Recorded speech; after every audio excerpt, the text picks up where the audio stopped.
The Lordship has rejected in bail application, Your Lordship. So we have filed in bail application at the month of December, 16th of December. No, even if it was rejected by this court, Yes, Your Lordship. but you make a mention before court number, I think.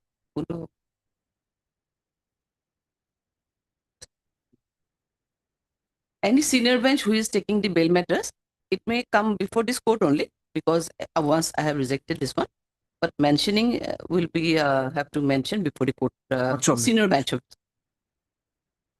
May it please your lordship. Your lordship, I beg to mention one IA civil be listed in the orders column.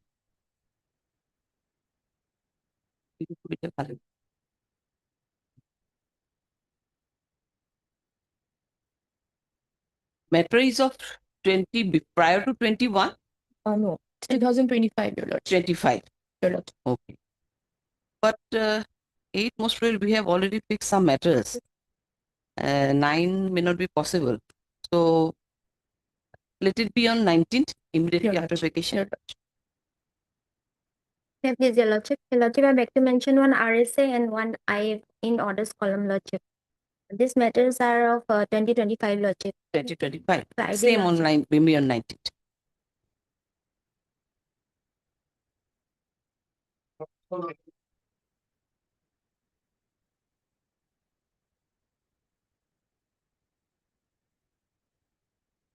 Lordship, can you please pass over this matter for the time being? See, there are some hearing matters are also there. I don't know. Okay, now for the time. Thank you.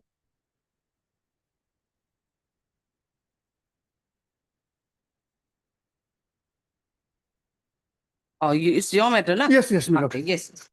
Prior to that, I have a prayer, Milord. Yesterday, one case was listed before your lordship, and that was prayed for taken up after 5th of February, Milord. But that was mistakenly, Milord, prayed for. So can that be matter on taken up on Friday, Milord? Friday, we are not going to list any. My lord, Mistakenly, 5th of February. my lord, actually 2 cases were listed. And yesterday I could not come because of that earthquake and I stuck in the train. So I asked my colleague to pray for 2 cases. And the case listed before the Honorable Court number 9, I asked to pray that case to be taken up after 5th of February. But mistakenly she has prayed before your lordship. That was the mistake, my lord. And in the lower court, the case is on 20th of January, my lord.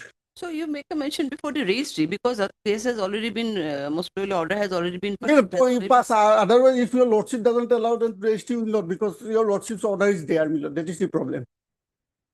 Friday, anyhow, this week we cannot. Then on 19th, my lord. Maybe on 19th. On 19th, oblige. 19th.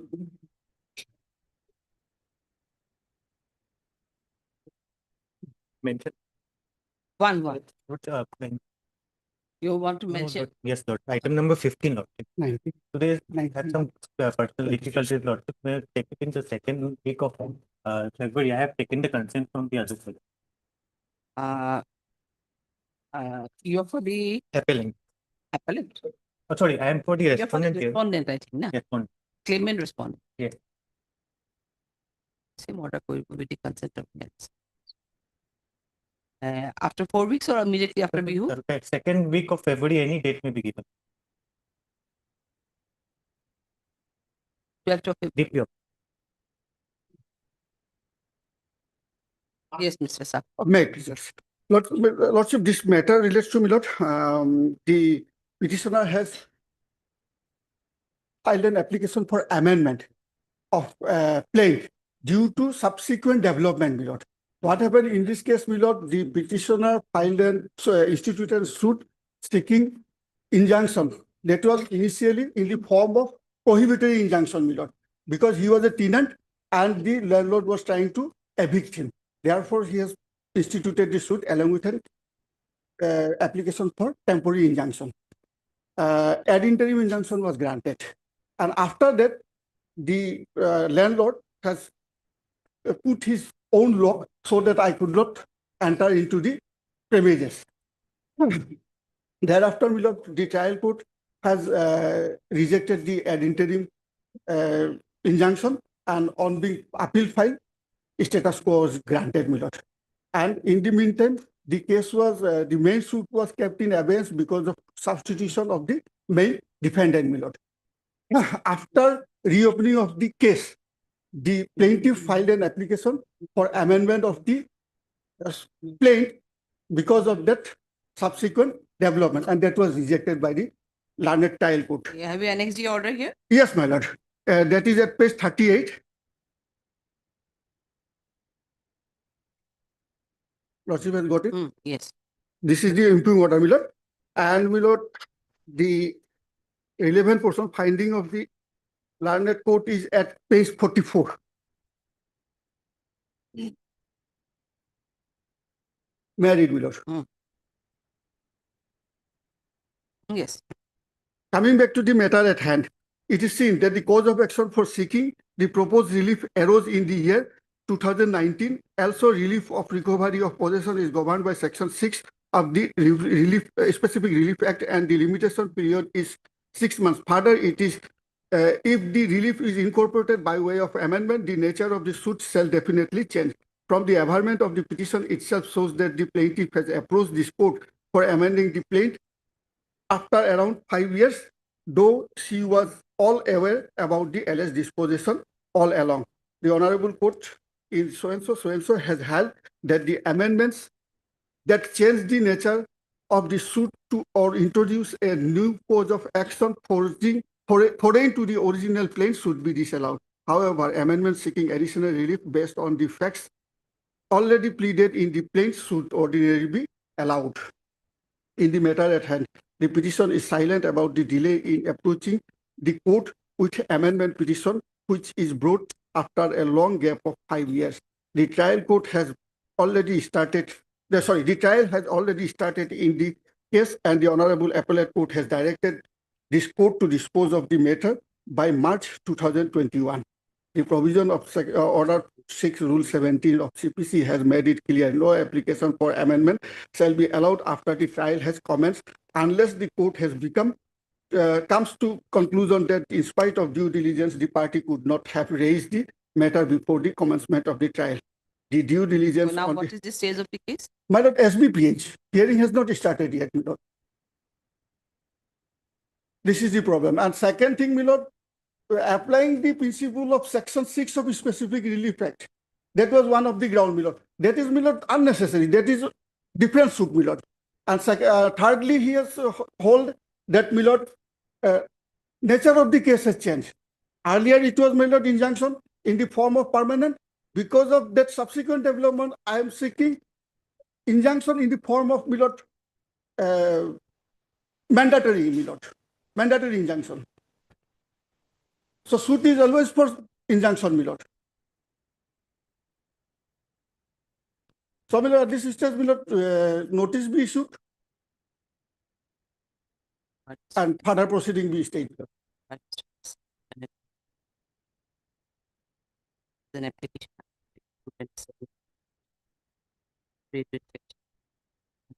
CPC for seeking revision of the order dated 13/8/2025. Past date means a case number 125 by learned civil judge, junior division number 1, Sunit Kapoor, in connection with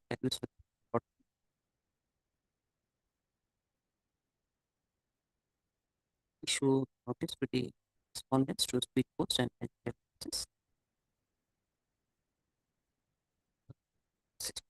Next order, it is submitted by Mr. South that for some new and recent development, the petitioner prayed for amendment of the plaint, but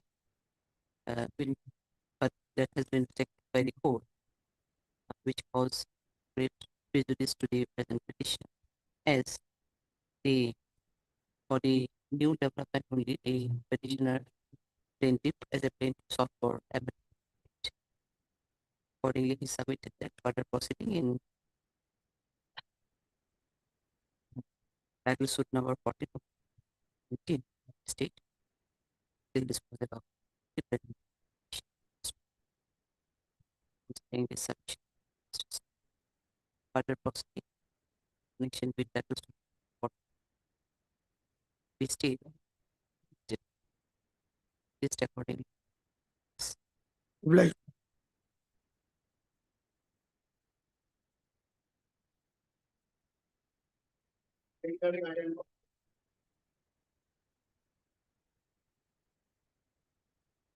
Lordship, मैं passing over the matter for the time being as Mr. Sikdar is on legs. Just a second. We have been informed that we need the scan copy of Yes, the that TCR. is not received. That has not been received. All right, your Lordship. So we are giving a date. Lordship. Calling again. Lordship.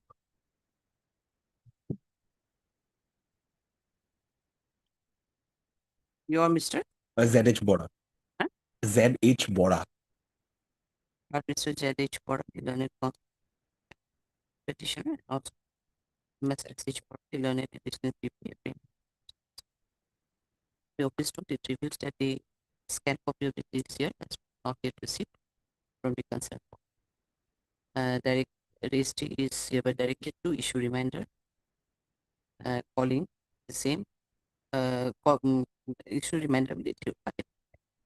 When it can be listed then? After before. What is the stage of the case? Do you know? I just got the files up to it. Lordship. 5 witnesses has been examined, Lordship. 5 witnesses. Yes, as by learned friend has annexed the positions, copies of 5 till now, 5 has been annexed. 5 witnesses has been examined, and thereafter, Lordship, the records record is not before us. Okay. 22nd of January.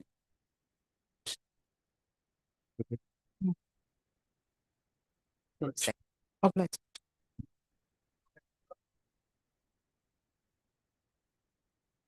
So the petitioner Power Grid Corporation, they established the towers for transmission line as per the Telegraph Act as well as 60 Act. Now, while establishing the tower some trees were cut and accordingly compensation was fixed by the Deputy Commissioner and that was paid. They have accepted it. Compensation has already been paid. After accepting a compensation, after 7 years, my lord, they filed a petition before the discharge, my lord, for enhancing the compensation. And we have taken the objection that the limitation, my lord, prescribed because the Supreme Court has interpreted that where no limitation is prescribed, any petition before a court is covered by Article 137 of the Limitation Act, 3 years. So this act, objection was taken in the written statement, my lord. But that has not been considered. And on this basis, my lord, a large number of petitions were filed, and 2 judgments I am giving, my lord, that these are covered virtually, my lord. One is Honorable Justice Robin Phokan, one is Mr. M. Kalita. Same point, my lord. It was remanded back to decide that point of limitation, my lord. The lordship may see the judgment is passed by Honorable Justice Robin Phokan, my lord.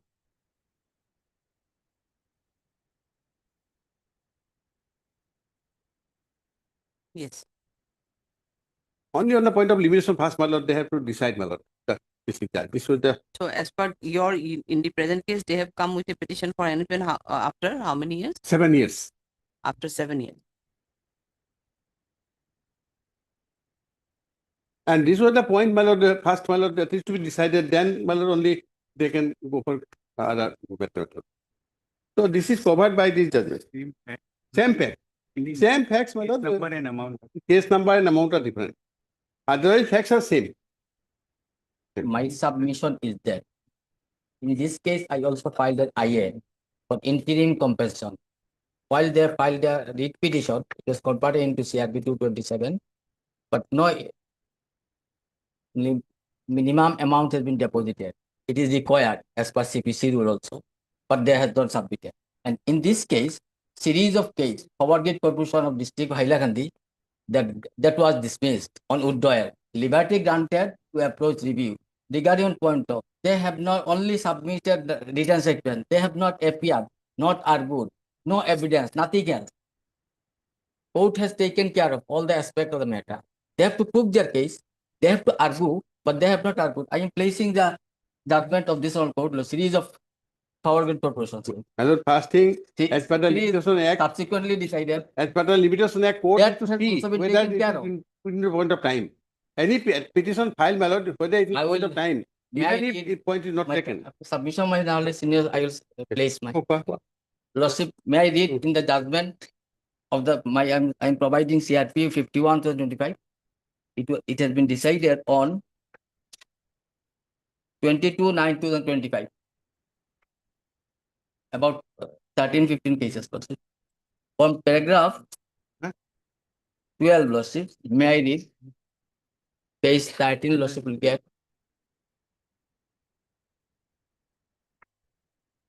Para 12. Para 12, sir. May I read, Lordship? In the present batch of applications, the petitioner herein has assailed the judgment passed by the learned court, the additional district judge Hailakandi, in proceeding arising under section 16 of the Indian Telegraph Act 1885. In the said judgment, the additional compensation have been awarded to the private respondents. The learned senior counsels who represents the petitioner in the present batch of applications have submitted that there were various evidences which the petitioner ought to have adduced before the learned court of the additional district and session judge Hailakandi, which would categorically show that the private respondents have received the amounts without protest and in full satisfaction. However, on account of certain communication gap, the said evidences could not be laid before the learned court, before whom the proceedings under section 16 of the Act of 1885 were being conducted. In addition to that, the learned senior counsels also raised the plea of limitation and submitted that the same were not argued, which though were raised in the said proceedings by filing written statement. The grounds and reasons on which the present applications have been filed, that is, no evidence could be laid or no arguments being made on the questions of limitation were not brought to the notice of the learned court, before whom the proceedings under section 16 of the Act of 1885 were taken up. It is the opinion of this court that the jurisdiction under Article 227 of the Constitution of India is a limited jurisdiction to exercise supervisory jurisdiction, and this court cannot go into those questions not argued or even appreciate any new evidence unless the same were a part of the original proceedings. The learned senior counsels appearing on behalf of the petitioner in the present batch of applications therefore submitted that in that view the matter, the petitioner, instead of pursuing the present applications, would be well advised to file appropriate applications before the learned court of the additional district judge Hailakandi, seeking review, recall, or modification of such judgments, taking into account the certain facts which are vital for the adjudication of the proceedings, would not be placed before the learned court on account of the earlier set of counsels having not placed the same. Taking into account the above, this court therefore closes the instant batch of applications of withdrawal without prejudice to the petitioner to approach the learned court of the additional district judge Hailakandi, seeking review, recall, or modification of the judgments so passed under section 16 of the Act of 1885. The period during which the instant proceedings are pending before this court shall be excluded while computing the period limitation. Exactly same point, nothing different. They have not argued, submitted written statement, they have not appeared, they are not argued. That's why this oracle did not entertain. Ultimately dismissed of duel. Best of repetition. It was 226. And 226 is very limited lawsuit. If they are if there is a jurisdiction of that, the court can interfere. But here the case lawsuits, they have not appeared before the court. They all accept submission of written statement. They have to place their case. Best of the in the district of Hailakandi, same district, same area. My humble submission at this stage, they may file a review petition before the court. In that view of the matter, My this lord, court already decided. Okay. And further, in respect of IA also lawsuit, is the admitted fact, my learned senior counsel also admitted in this law, they have cut various trees of mine. And I have proved my case. The APR, adduced evidence. I have not, they have not Some crossed portion of the compensation you have already received, I that think. surface they made 7,000 something revenue department. But regarding my valuable trees, I shifted my residence. No amount has been paid. That's why I continuously, repeatedly requested to whereby amount for the commission. They assure time and again. That was also stated in my petition also claimed. That petition, I annexed in the petition also regarding and since limitation already taken care of this all court subsequent judgment, lordship my submission on this way lordship may be disposed. Commissioner, suppose if the WS was there, where if they have already taken the plea of limitation, suppose Yeah. whether the issues were there, they have taken that issue that it is barred by limitation after 7 years they have come. But it is not a duty of the court to decide that issue also, even if it is suppose ex parte or even in their absence also. Court could have been decided the matter of this limitation. Lordship, But but this it case, is it is in that court did not raise, did not discuss anything in regards to that limitation. no earlier occasions they approved this all court that that has also taken care of by this all court. It was remanded back again came. Initial judgment passed by this all court lordship on 8 to 19 remanded the matter whether there is a dispute arises and this all court will taken care of regarding limitation and they have not raised any questions that attain finality of the judgment of this all court. The subsequently also not raised. Earlier judgment of the court lordship page 38.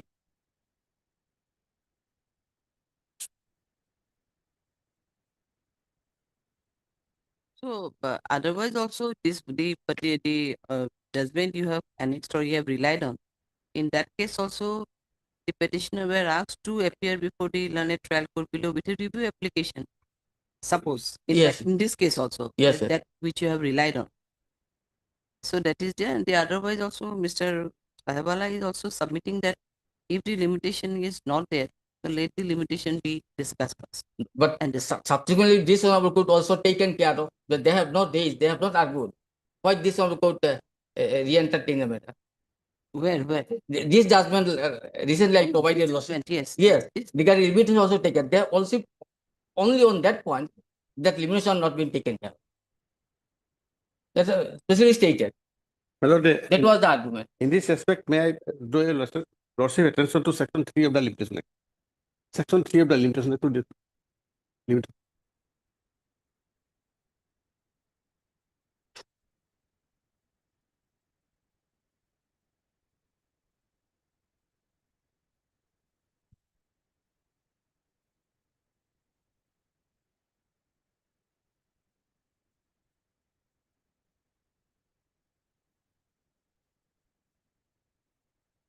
Yes. My lord, section 3, subsection 1. Subject to the provisions of contained in section 4 to 24, inclusive every suit instituted, appeal preferred, or application made after the prescribed period of shall be dismissed, although limitation had not been set up as a defense. Well, even if WS not taken, even then the court has to dismiss it. Court, it is duty of the court.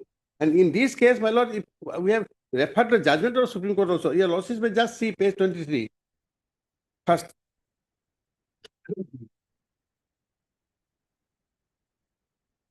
Page 23 of our WS.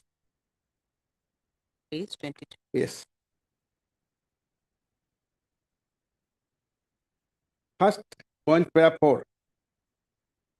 The instant petition is barred by law under section 137 of the Indian Limitation Act as the cause of action arose during the period of 1998-99 when the transmission tower is erected and power is line is thin. Your losses got it. Then your losses may come to page 25. Para 10.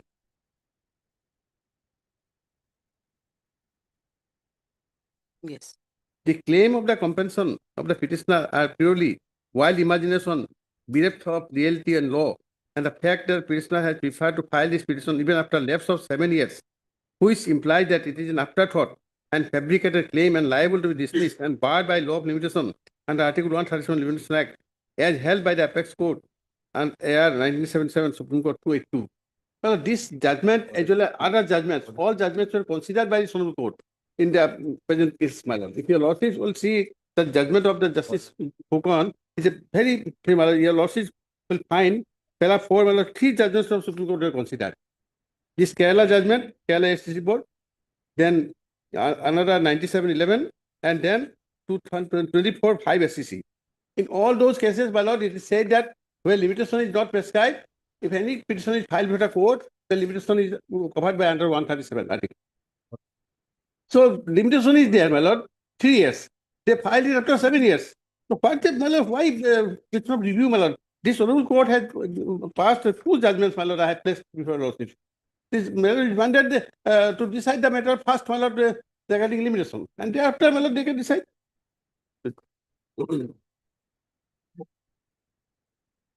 If your lordship wanted to see about the Supreme Court judgment, I can just, my lord, these are the three judgments.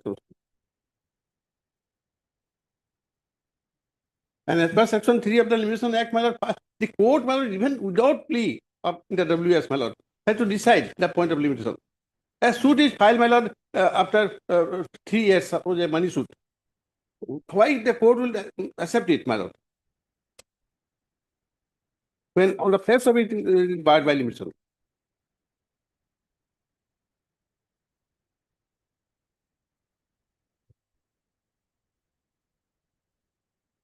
Kerala Electricity Board also, my lord, that case we have apart from the WS also, that says, well, 137 applies, my lord.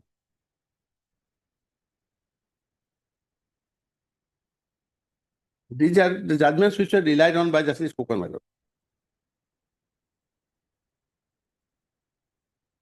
And that was also case on the Telegraph Act, my lord. In the Kerala History Board, that was a case on the Telegraph Act. And the other case also, this, my lord, 97 also, my lord. Yeah, but yeah. Yeah, 70. And 24.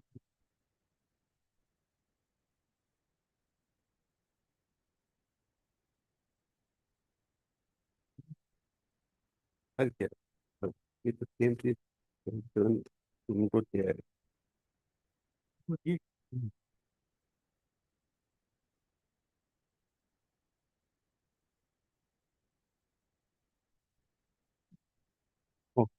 My claim petition, page 18, paragraph 4, regarding continuous proceeding. The issue, the specifically stated. And as per I'm order sorry, my lord, 58 that rule 4, some duplicate judgment has given. This is the report.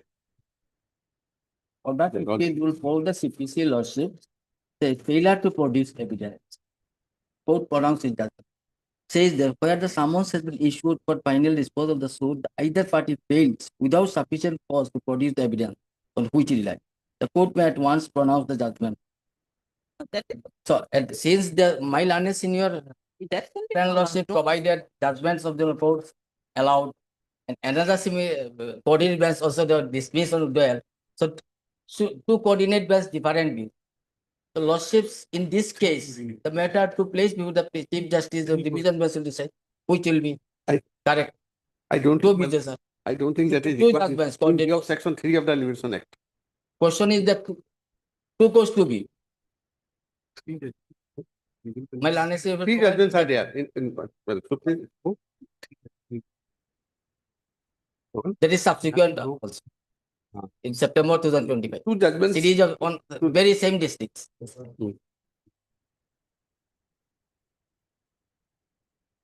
In other case, whether this point of issue of limitation was raised in the WS itself, Yes, yes. in other one which you have Other relied- limitation. And this case, those best of cases also limitation raised, but they have not adduced evidence. They have not except submission WS. Nothing else. But the question is that the Exact similar fact. it is Same the district, same area. also to decide the point of limitation if it palpable from the case of the face of the record that it has come before the But court beyond the period of limitation. But it is a case of 227 laws. Yes. Limitation, jurisdiction will limited laws. No, Unless not it is that.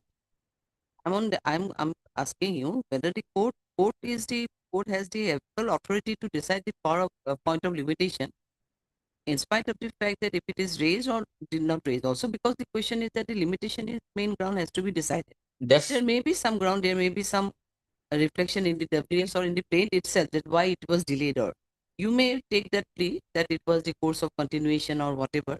So cause of action was there and all. So limitation covers. Maybe there may be one of the case from your side. I'm just saying that may be a case that where the assurance was given as you have submitted that there are several assurance was given. So it continues the limit this period of this limitation will be there. Maybe the last assurance was maybe on the say prior to 2 years, 1 year. So limitation may cover also. I'm not on that. Question is the limitation was not discussed or decided. Yes, that is the point. question is that that same point raised in another bench, audit bench, that was reflected in the judgment. If Lordship permit, again I read on this point. No, I have seen. Yeah, Yes, Lordship, same. But since they have not raised, so on that view, allowed them to withdraw and file a review petition, liberty granted to them on that point. There's a given liberty to them. Oh, not directly dismissed them. Given liberty. That was subsequent judgment. suppose the question is that if suppose liberty is given to raise the issue by filing a review or whatever before the learned trial court below or learned additional district judge. Same suppose if your case, in your case, suppose this case is where asked to, the court is asked to decide this that matter on remand. The otherwise, if you see, what is the difference? Yes. But Now see, the question is that in other batch of cases, it has been decided by the coordinate bench of this court that those matters were not decided, or though they were not, though they have taken plea in the WS, they have not come up before the court and evidence was not. yes, presented Lordship, in that exactly. That's why not So allowed. that's why the court has asked that you can withdraw this case and you can file a No. fresh review or recall review petition before the learned trial. It is not an appeal also, Lordship. This court direct No, them I'm to. not on that. We are not on Question is that appeal, that hearing on appeal. 227, they cannot fill up their lacuna, Lordship. They have not done. How they have filled up? That's why subsequently taken care of this one court. It is 227. I don't know We have not argued. what is We the, have not placed. whether in the WS what happened, what is taken or not, but in this case, we have especially taken in the WS, 2 paragraphs. They have to prove And their we have, case. referred to the judgment of the Kerala Electricity Board also, that the Supreme Court has held it serious. I don't know whether They have not proved their own case. This You know. EPC provides Lordship very much aware of that. No, They have to prove merit their own is case. different in Except law. submission of written statement can be sufficient for proving their case. Only submission of written statement. They have to prove their facts also. And then in that case, do you want to say that in each and every case where the case is proceeded, expertise should be declared? I don't think so. The expertise. No, I didn't think so. The court No, has if also no has the opportunity has duty, been some given. duty. Court, it has duty on the court also to decide the matter. Ample Merit, I'm opportunity not has been saying given. merit. Merit. And kindly see the judgment, Lordships, of the trial court judgment.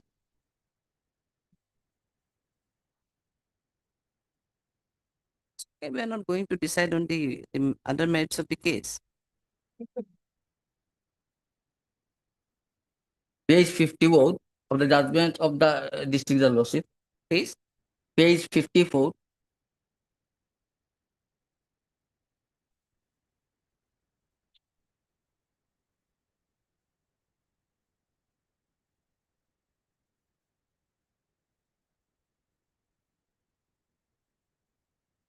And prior to that, Lordship, paragraph 7, there is page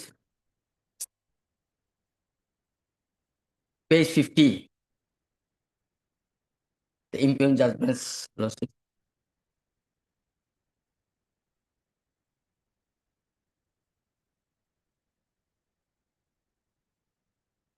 In support of his claim, the petitioner examined himself as PW1 and also produced some documents. On the other hand, opposite parties neither adduced any evidence nor cross-examined PW1. Then paragraph 9, from the record, it appears that this court earlier passed the judgment in the instant case, but the opposite parties preferred an appeal before the Honorable Guwahati High Court, and the Honorable High Court remanded the matter back to this court with a direction to frame proper issues and to decide the matter afresh. After receipt of the record, this court framed the issues and both sides were given opportunity to adduce evidence, but neither party came forward to give any further evidence. Then paragraph 12, 13. Page 50, paragraph 12. The opposite parties in the written statement claim that the claim petition is not maintainable as the petitioner has already received the due commission and he received the same without any condition. Thus, he stopped bringing the present claim petition. Though the opposite party submitted that the claim petition is not maintainable in its present form and manner, but the fact remains is that the opposite parties had acquired the land of the petitioner and awarded compensation. The petitioner is not satisfied with the assessment made by the assessing authority as per section 10 and 60 of the Indian Telegraph Act. Any aggrieved party can file petition for enhancement compensation. The opposite party is neither adduced evidence nor specifically pleaded as to why the present petition is not maintainable and that there is a inherent defect in filing the instant petition for enhancement of compensation. Hence, it is held that there is nothing to accept the plea of opposite parties and the present petition is maintainable in its present form and manner. Thus, issue number 2 is decided in favor of the petitioner. Paragraph 13, then last page 54 from 6th line, lordship, paragraph 54, page 54, paragraph 13. During, lordship got it, during his evidence, he proved various documents which includes Exhibit 1, assessment of loss, Exhibit 2 to 4, petitions submitted by the petitioner before the opposite parties, Exhibit 5, letter from the district agriculture officer regarding income from the various fruit bearing trees, Exhibit 6, price list for different types of trees. Here is lordship, they have not appeared also, neither are good. They have to prove their case. The subsequent this court district has allowed the petition lodged. But they have to earlier occasions it was raised lordship, this or a court that attained finality. It was remanded earlier. Remanded back lordship. Earlier question also raised regarding this. But earlier judgment is at page lordship, first judgment page 38. Earlier judgment. Only with be to delay the to pay the compensation, nothing else. Bro.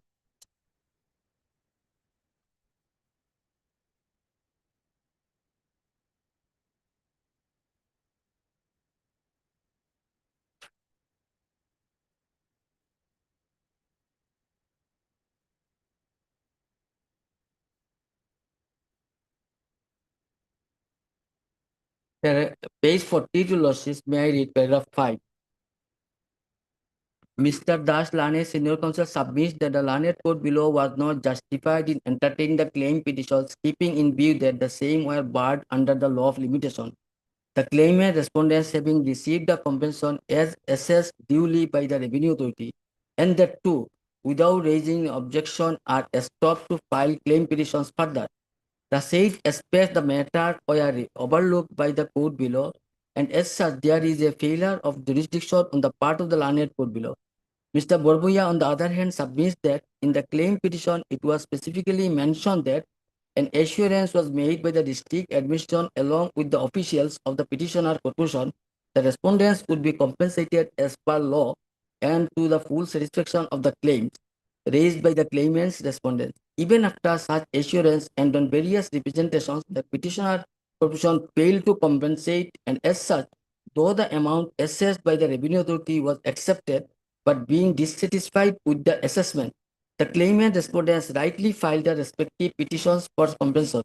The contention of Mr. Das submitted by Mr. Borbuya that the petitions are barred by law of limitation cannot be accepted, inasmuch as cause of action arose out of continuing demands from the day on which the petitioner corporation entered into the premises of the claimant respondents. Unless the due compensation are paid, the act of filing the petition under section 16 of the Act cannot be held to be barred by limitation. Accordingly, he supports the findings and the awards of the learned court below with a further submission that these petitions are liable to be dismissed. I have gone due considerations to the submissions of the learned counsel of the parties. Section 60 of the Act, in my opinion, has to be read along with section 10 of the same Act. Section 10 authorizes the Telegraph Authority from time to time to place and maintain a telegraph line passing through any immobile property. Section 10D of the Act stipulates that in exercise of the powers conferred, the Telegraph Authority shall do as little damages as possible. And when it has exercised those powers in respect of any property other than the referred to clause C is bound to pay full compensation to all persons interested for any damage sustained by them by reason of exercise of those powers by the Telegraph Authority. While assessing the compensation as per section 16(3), if any dispute arises concerning the sufficiency of the compensation to be paid under section 10(d), either the disputing parties shall file an application for that purpose to the district judge within whose jurisdiction the property is situated, and the same shall be determined by the said district judge. Such determination by the district judge under subsection 3 of section 16 shall be final. However, by the proviso to the said section 16 of the Act, any party dissatisfied with such award is given the liberty to recover the said amount of compensation by filing a suit from the party who received the said. On perusal of section 16 of the Act, the district judge concerned can invoke the jurisdiction under said provision only if there is any dispute between the parties concerning the insufficiency of the compensation to be paid under section 10(d) of the Act.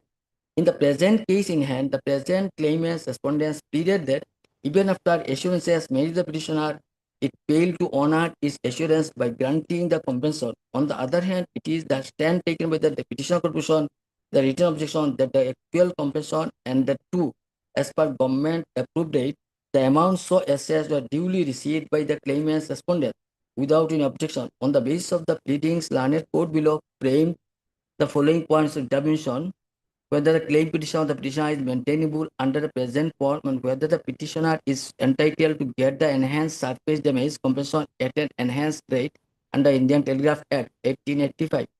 While deciding the aforesaid point of determination, the learned court below failed to give its finding as to whether the court below can exercise the jurisdiction, inasmuch as it is mandatory on the part of the court below that only if there is a dispute, the district judge can invoke its jurisdiction under section 16(3) of the Act.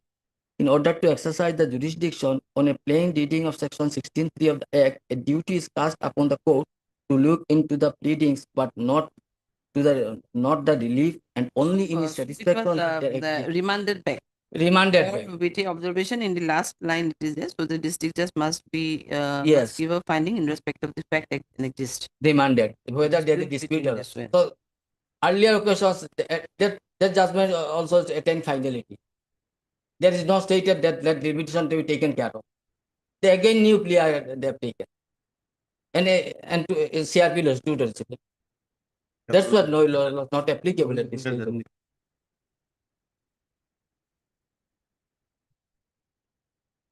That my learned friend is facing that the same fact, my lord.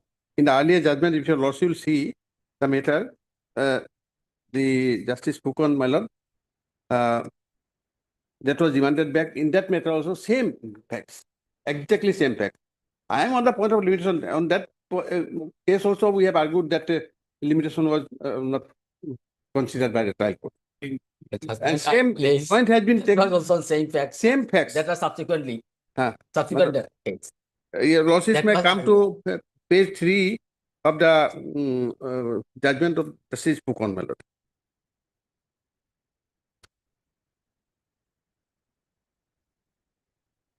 Page 3, last 5 sentences. Mr. Sahalab Hemant submits that the claim petition was barred by law of limitation. A written objection filed by the petitioner on the plea of limitation was taken, but learned district judge Hailakandi, without framing any issue on the point, has decided the matter. Further, Sahalab submits that limitation goes to the root of the matter, as the learned district judge Hailakandi ought to have framed an issue on the point and record a finding to the effect, but same has not been done. For who is the impugned judgment so and so is arbitrarily illegal. As such, the matter may be remanded back to the district judge. My lord, this is my lord. Prior to that, my lord, this was matter has been considered. That earlier also it was the petition was refunded to, and the same base, middle part, same judgment, my lord, exactly same. Both Exactly judgments same. are same. Exact same. I place that also Ah. same district. Same. My learned senior. Ah. That Same. is also Two courts judgments My are there. Same. subsequent Same decisions of this honorable. Same. That was earlier. But here is the case. Lordship, all of And section 3 of the Limitation Act always, my lord, it's the duty of the court, my lord, to see whether petition is. So let them plead, my lord, that that is not barred. If anything is there, my lord, they have to plead before the trial court. that is not barred. They have to lay the evidence that this is, for this reason, it is not barred. The question is that at the time of remand also Ah. that was discussed So this, by the Yes. yes, Lordship. by this What court. specific At point the time discussed, of Lordship? remanding the case also that was been discussed by this Yes. court. Yes, Yes. And thereafter only that the submission on the other side is also recorded that there was an assurance, so limitation is not a bar. So, Yes. so this kind of observation was earlier also there. But in spite of that, most So that is why, my lord, the learned trial court should have, my lord, framed an issue on the point of limitation. were passed here. Yes. Much. Lordship. Safe. Signable. Good. Right. Done. Good.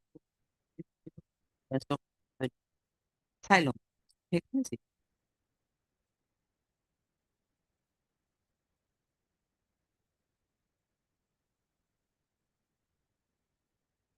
May please, Lord. Yes. Here, the other side is not yet appeared. It's a fresh matter, my lord. What's a fresh matter? Fresh matter. My lord, the matter is like this. Hmm. My lord, in the district of Dhubri, my lord, there is a Sikh shrine, which is of great importance, my lord, because, my lord, the first Guru of Sikh, my lord, the Guru Nanak Ji, he visited that place. And, my lord, the ninth Guru, he visited and he established this Gurudwara in Dhubri district, my lord. Guru Park. Ma- Park. Key park. Guru. Gurudwara. Acha, Gurudwara. Gurudwara. Acha. Yes, Ah. that is named as, my lord, Tegh Bahadur Sahib Ji. Ah. That is of, my lord, great importance because the first Guru of Sikh, my lord, he himself visited that place, my lord, in 15th century. And the ninth Guru, my lord, he established that Gurudwara. Acha. Ah. Now, my lord, the thing is like this. In all the, my lord, Gurudwaras, my lord, there is a Gurudwara Prabandhak Committee, my lord. And this Gurudwara Prabandhak Committee, my lord, nominates members who in turn, my lord, constitutes the Sikh Protinidhi Board, which governs the all the religious affairs for the Sikh people, my lord. Itu tak. Sikh Protinidhi Board, my lord. Hmm. So, the Gurudwaras, my lord, nominate members, my lord, and these members, my lord, selects the president, the secretary, and the treasurer of the Sikh Protinidhi Board, which governs the religious affairs of the Sikh people, my lord. And this Sikh Protinidhi Board is of the Eastern Zone, that is called the Sikh Protinidhi Board Eastern Zone, my lord. And its head office is in the Gurudwara, my lord, in Dhubri. Now, what has happened is that, my lord, in 9/3/2024, my lord, elections were held for election of the president, the secretary, the treasurer of the Sikh Protinidhi Board. Now, this Sikh Protinidhi Board, my lord, to run the day-to-day affairs, my lord, has also an executive committee. This executive committee, as well as the board, my lord, has a fixed tenure of 3 years. 3 years, its tenure is fixed. But I have given the bylaw, my lord. That is the bylaw. And the president and the secretary of the board are also the de facto president and secretary of the executive committee. And the tenure of the board and the executive committee is same. And in the first general meeting of the board, my lord, the board constitutes the executive committee. And it is only the board, my lord, who can constitute the executive committee. If your lordship will kindly see the bylaw, my lord.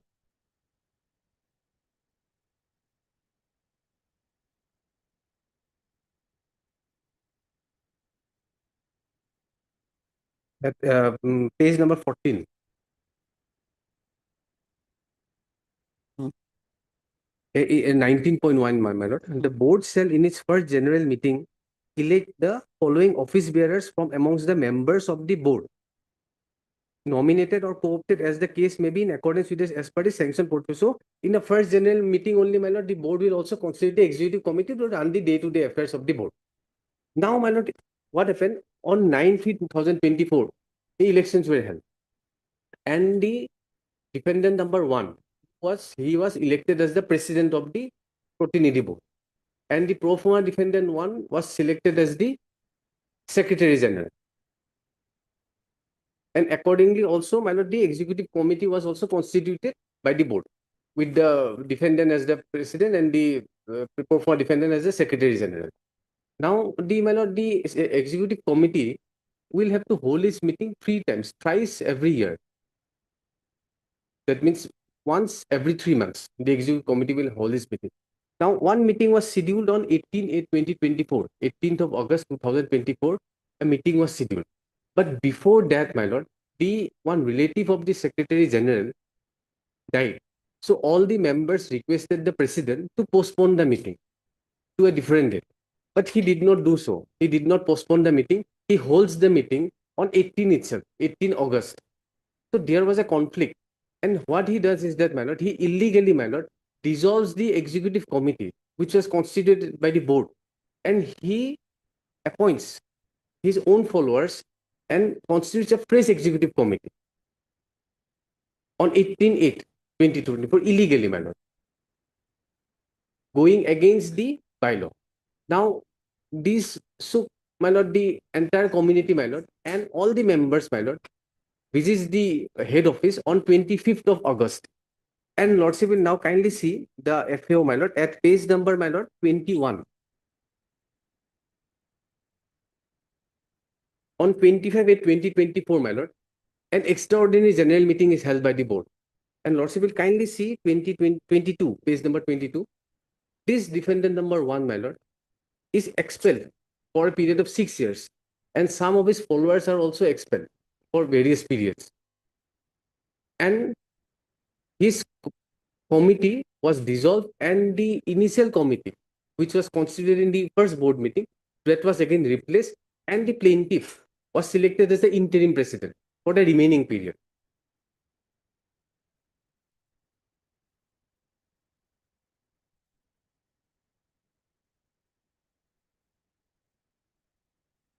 If your lordship will kindly see the page number 13.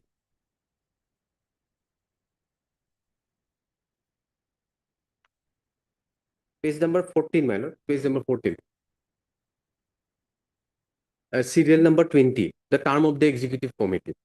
The term of the board executive committee shall also be 3 years or until the next board executive committee is constituted, whichever is later. So there is no possibility, my lord, to dissolve a executive committee midway, that too by a president alone. The board can only do that. Now, thereafter, my lord, the defendant number 1 was asked to hand over the affairs of the board to the interim president, but he does not do.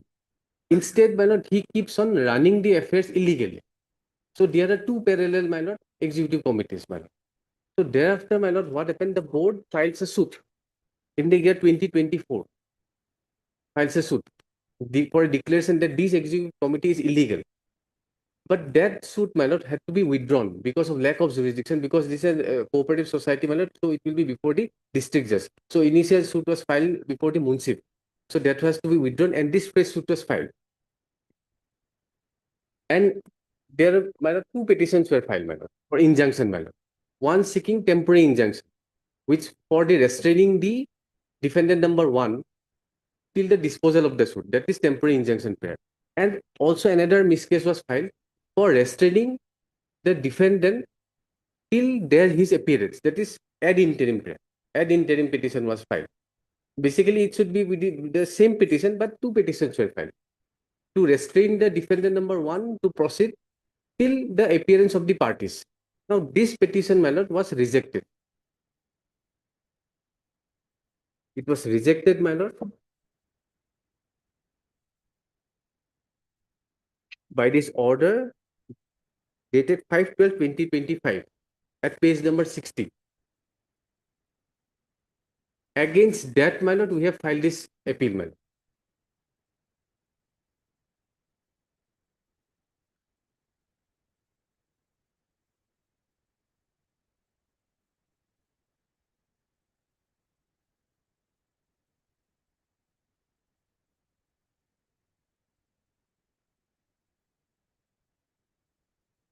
My lord, the prayer, my lord, in this petition is very limited to restrain the defendant to perform or to proceed with the affairs, my lord, till the appearance of the defendants in the main suit. That is the ad interim prayer. And once they appear, my lord, the learned court will consider, after hearing both the sides, my lord, and will consider whether temporary injunction is to be granted or not. But till his appearance, till the appearance of the parties, my lord, this immediate prayer was filed, and that was rejected, my lord. Now, lordship will kindly see the bylaw, my lord. Bylaw at page number, my lord, 17.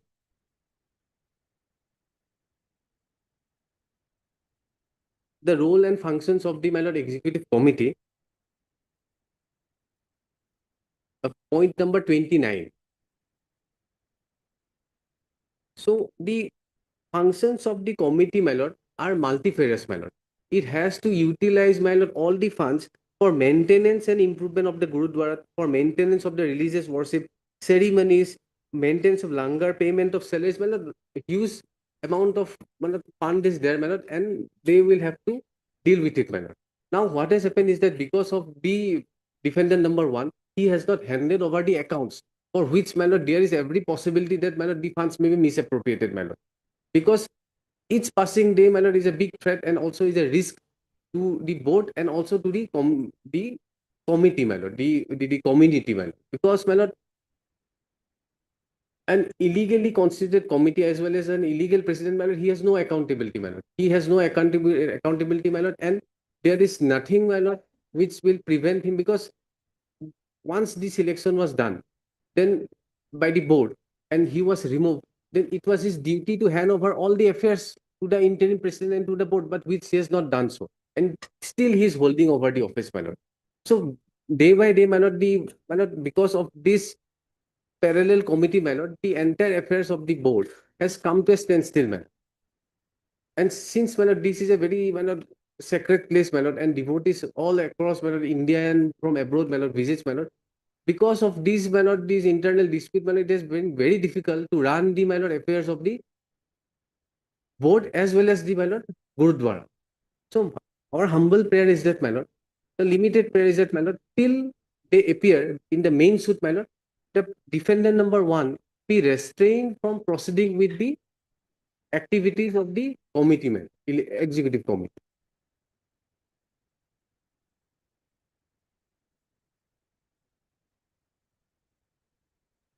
Because, my lord, there is every possibility of irreparable loss, because he is still holding over the funds.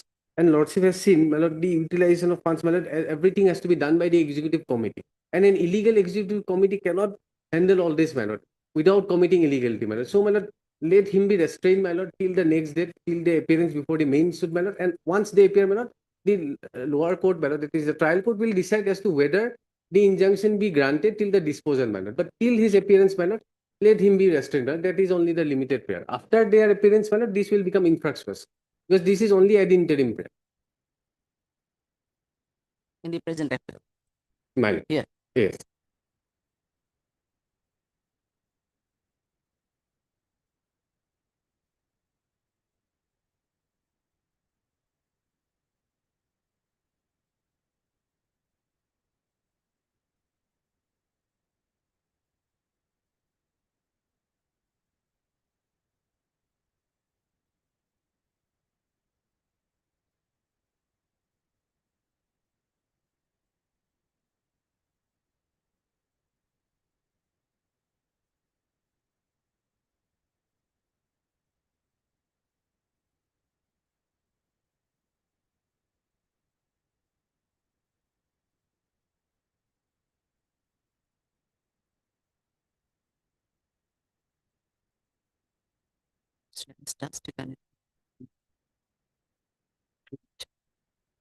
Is the IF IA is for that prayer, injunction prayer, my lord. FAO is for challenging the order.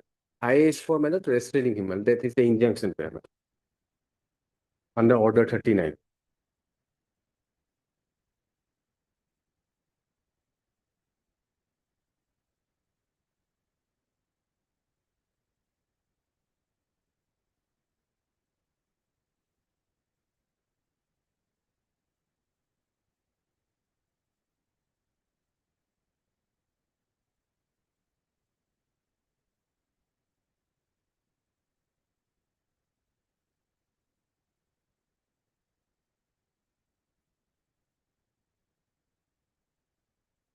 Still on it. After to Land Council. And this is an appeal under Order 41 Rule 1, related Section 151 CPC against a illegal and arbitrary order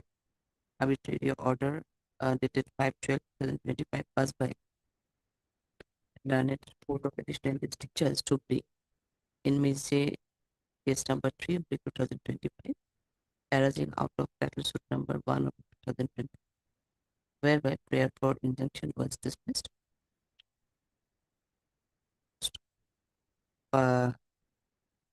Next, appeal is admitted. Issue notice to the respondents through speed post as well as usual process, and also for the scanned copy of the DC.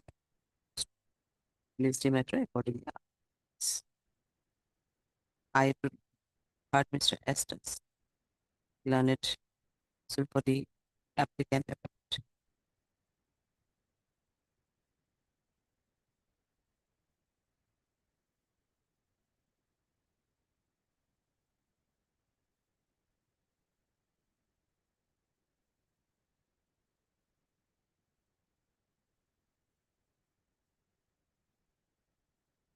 How many defendants are there? But all the members of the committee has been made Acha.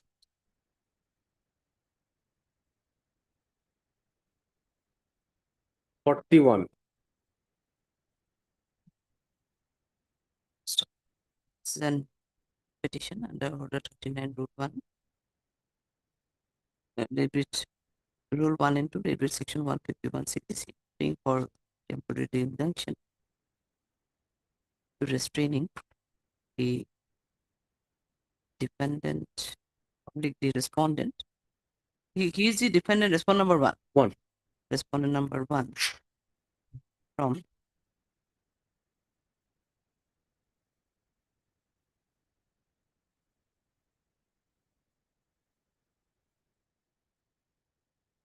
disturbing, public discharging the duty of the court wherein the present petitioner is discharging his duty as the interim president of the board, namely Sikh Fraternity Board, Eastern Zone, Dhubri Sahib, Dhubri, Assam. Next one, it is submitted by Mr. Das that initially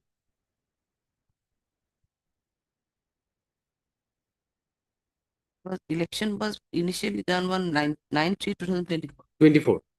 In that case, the executive committee was framed. Original executive committee was constituted. In that body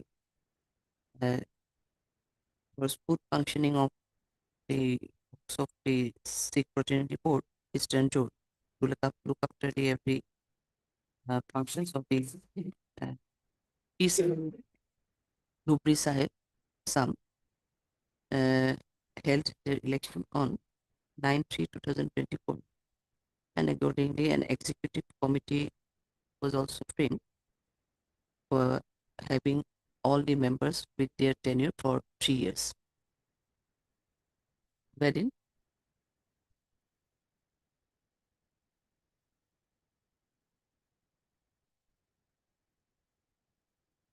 in that case also the respondent number 1 was the president. President, executive, de facto president, man. The wherein also the respondent number 1 was the de facto president, and pro forma respondent was elected as a secretary general.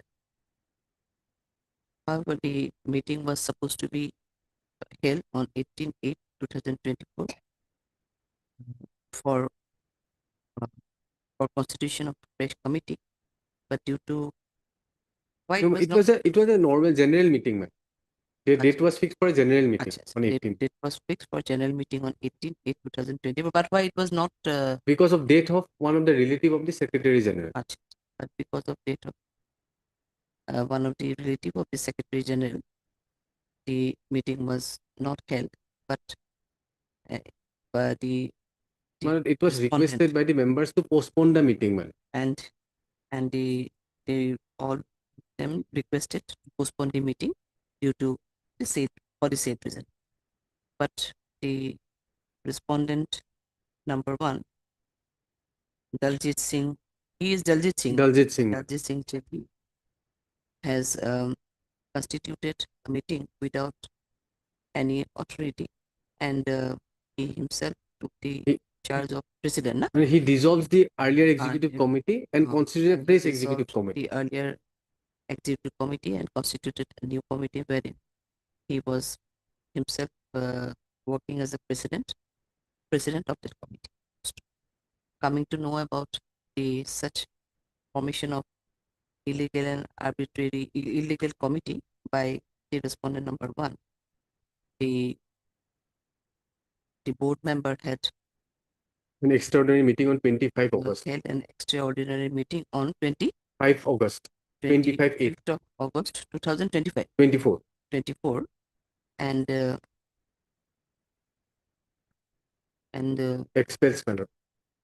and the earlier earlier committee was there. Na? Committee was dissolved and the president, that is the defendant number one, was expelled for a period of 6 years.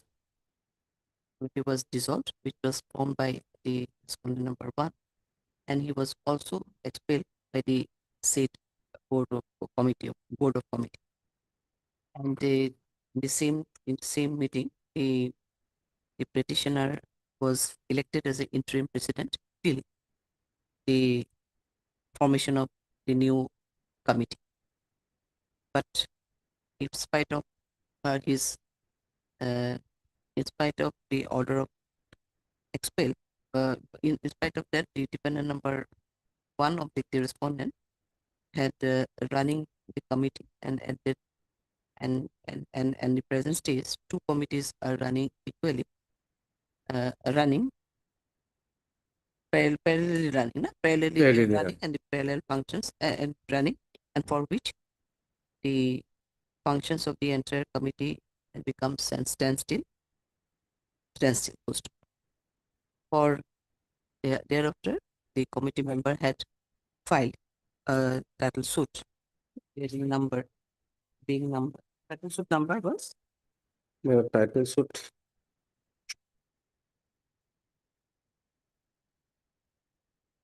240 of 2024. Initial suit. yes 240 240 of 2024. 40 of 2024, It was withdrawn. but subsequently it was withdrawn, Withdrawn. and, And the present suit, that is TS number 1 of 2025. and subsequently TS 1 of 2025. 2025 was instituted for Before the district uh, judge. Dhupri. before district judge, District judge Dhupri. before district judge Dhupri for declaration of the committee formed by the respondent number one as illegal, and also the along with this state that also two injunctive petition was filed seeking ad interim injunction Ex parte ad interim.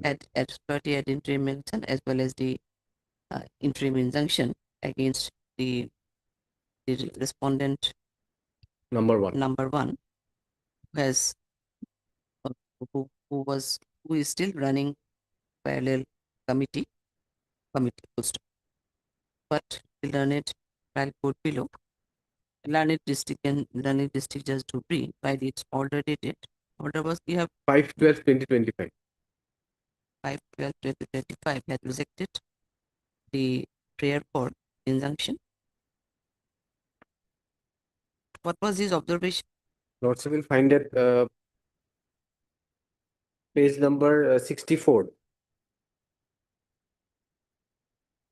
and 65. He says that, my lord, there is no irreparable loss and no prima facie case has been made out. With an observation that there is no prima facie case is made out and there is no irreparable loss will be caused to the present present petitioner plaintiff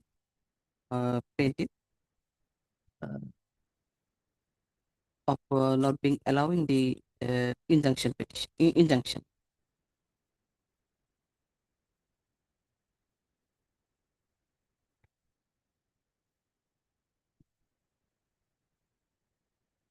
in the same time, it is also been considered that the balance of convenience is also not lie in favor of present petitioner of the plaintiff. Next. Mr.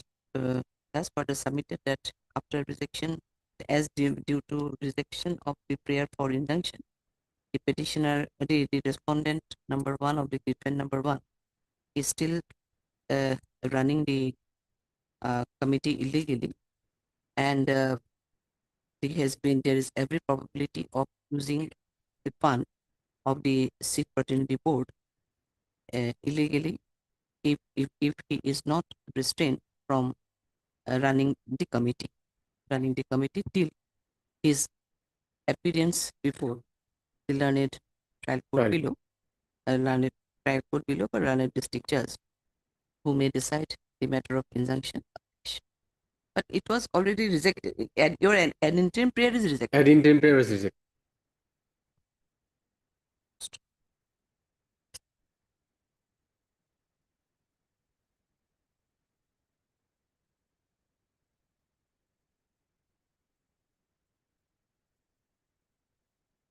Mr. Das further submitted that if the injunction is if the present respondent number one is restrained from functioning as a restrained from functioning his committee till his appearance before the so and so, comma, till his appearance before the learned district judge, will also not cause any prejudice to the other side, to him, and the matter may be accordingly decided by the learned district judge on his appearance before the court. But matter of injunction may also be accordingly decided by the learned district judge, and in that case, your FA will also be become infructuous, I think. Yes. And in that case, the FAO filed in connection along with the present IA will also may become infructuous. Accordingly, it is freed by Mr. Till his appearance before the learned, till the appearance of respondent number one before the learned district judge, and till disposal of the injunction petition, comma, he may be restrained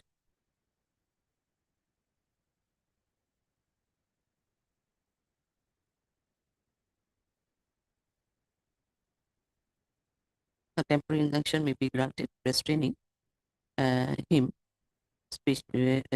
from in discharging his duty as a president of the Sikh fraternity board, which was formed illegally by him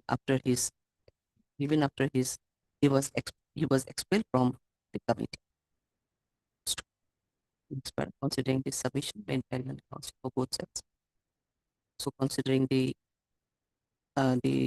bylaws which was annexed along with the petition and other aspects of the case, I find it justified to pass an order of injunction restraining the respondent number one, namely Daljit Singh Sethi, from discharging his duty as a president of the committee, which is formed illegally by him on 18/8/2024 till his appearance before the learned district judge, so that the matter may be decided by the learned district judge hearing both the parties.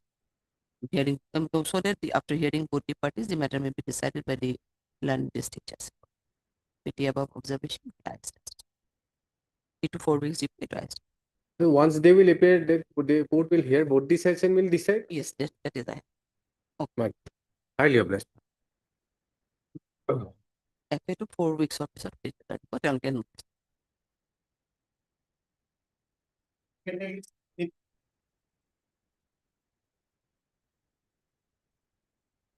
My pleasure. Yes. Hearing this, I have prepared this FAO challenging the order dated 22/12/2025 passed by the in charge of learned civil judge number 2, and whereby Was my in ad charge. interim prayer was refused, Lordship, without considering my materials as pleaded in my plan as well as injunction application. If your lordship kindly peruse for a moment the impugned order, my case was something different. Here, the learned trial court mechanically passed the order without considering my materials. So you have annexed the order? Yes, Lord. Annexed the order, you have annexed the order? Yes, Lordship. Order. Lordship will find that impugned order annexure 4 from page 71. If your Lordship kindly peruse decision and discussion, Lordship will find from page 74, paragraph 8. Yes. May I read, Lordship? Hmm. Heard that the learned counsel for the petitioner and gone through the main suit at length, including the document annexed with the plan, document number 1, copy of Jamabandi, document number 2, copy of Sitha, document number 3, agreement for sale, document number 4, NOC. Upon consideration of all materials on record, it seems that the plaintiff basically claims that he has paid rupees 13.5 lakhs to the opposite party defendant number 6 to purchase a property at total consideration amount of rupees 27 lakhs. This is wrongly mentioned, Lordship. Total consideration was 1 crore from the opposite party number 1 to 5. Now the plaintiff apprehend that the opposite party number 1 and 5 may transfer the suit property to the opposite party number 7, who is wife of the opposite party number 6. Presently, without engaging a formal authentication of the documents or substantive merit of the case, the court identifies prima facie case supporting the petitioner. It was decided in my favor. First ingredient, that is prima facie case. Moreover, in Ramakant, so and so, it is one finding of Honorable Supreme Court. This is in my favor, whereas that judgment is in my favor. I will show by submitting that judgment. Next, Lordship, paragraph 13. At the juncture, the court should also consider the balance of convenience or the balance of convenience if the injunction is not issued or issued. In short, it needs to be determined if under the present circumstances of the case, protection is necessary in favor of any parties. On perusal of the case record, pleading, and after taking into consideration of the facts mentioned in the petition, it appears that the suit for specific performance of contract, as it has been claimed by the plaintiff that he has made payment of rupees 13.5 lakhs, but in support of such payment, no documents have been produced, but the plaintiff has tried to clarify the stand in the plan and injunction petition. Accordingly, at this stage, without hearing the other side, passing any ex parte interim injunction may tilt towards opposite party. Accordingly, no ex parte injunction is passed today without hearing the other side. Here, Lordship, it is duty bound of the learned trial court to consider all materials, Lordship, that I have pleaded in my plan along with supporting documents. Here, my case is something different, Lordship. And apart from it, Your Honor, the learned trial court missed a basic principle. Here, Lordship will find no discussion is made regarding irreparable loss and injury. No single discussion is there. But learned trial court, under the purview of under Order 39, Rule 1, that is duty bound. Court must consider. Now kindly peruse what is my case, what I have pleaded in my plan as well as injunction application, showing all three necessary ingredients under Order 39, Rule 1 and 2. Yes, Lordship, my case is for specific performance of contract. Lordship will find that agreement for sale at page number 48.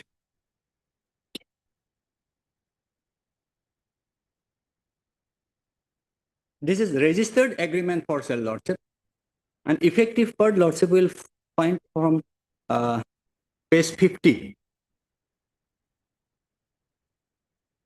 Yes. Here, first party, that is defendant number 1 to 5. They are admittedly landowner, Lordship. Defendant number 1 to 5. In the main set here, respondent number 1 to 5. That agreement for sale in respect of suit property was executed in favor of Kamal Das. Here in this case, that Kamal Das is respondent number 6. In main case, defendant number 6. And with Rathin Talukdar, here the petitioner plaintiff. That Rathin Talukdar.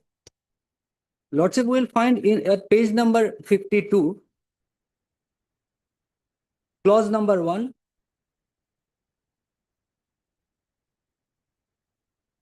Clause number 1, Lordship. Here, in first line, total consideration was fixed at rupees 1 crore. Or out of that 1 crore, on the date of execution of that agreement, this agreement for sale, the defendant number 1 to 5, that is landowner, received 5 lakhs 5 check. That is acknowledged, Lordship. Here, the Lana trial court held that I have not filed any payment related receipt. Here, at least this 5 lakhs is acknowledged. This is registered agreement for sale. Then kindly peruse, Lordship, clause number 2 at page 54. So I have to pay remaining 95 lakhs at, on or before execution of final sale date. That definitely after obtaining permission, Lordship. Without obtaining permission, no sale date can be executed. Then kindly peruse, Lordship, clause number 4. To secure and protect the property, to get ownership, that clause is incorporated here. May I read, Lordship? Married, Lordship.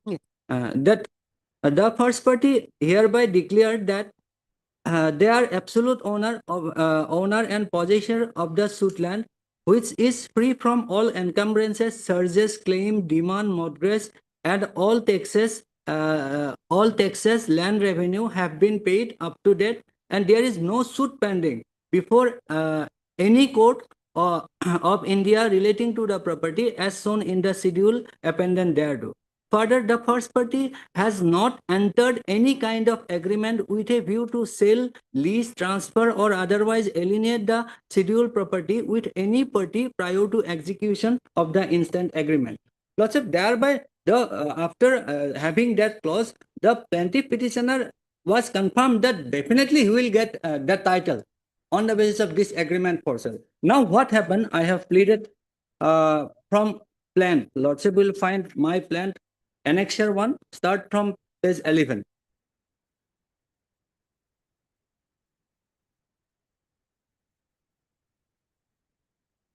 Up to page paragraph 3, Lordship, page 14, I have stated about regarding ownership as well as agreement for sale. I will show only relevant part of the agreement.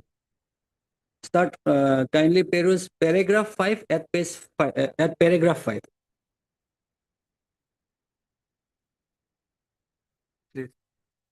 Page 15, paragraph 5, Lord, of annexure 1. Yes.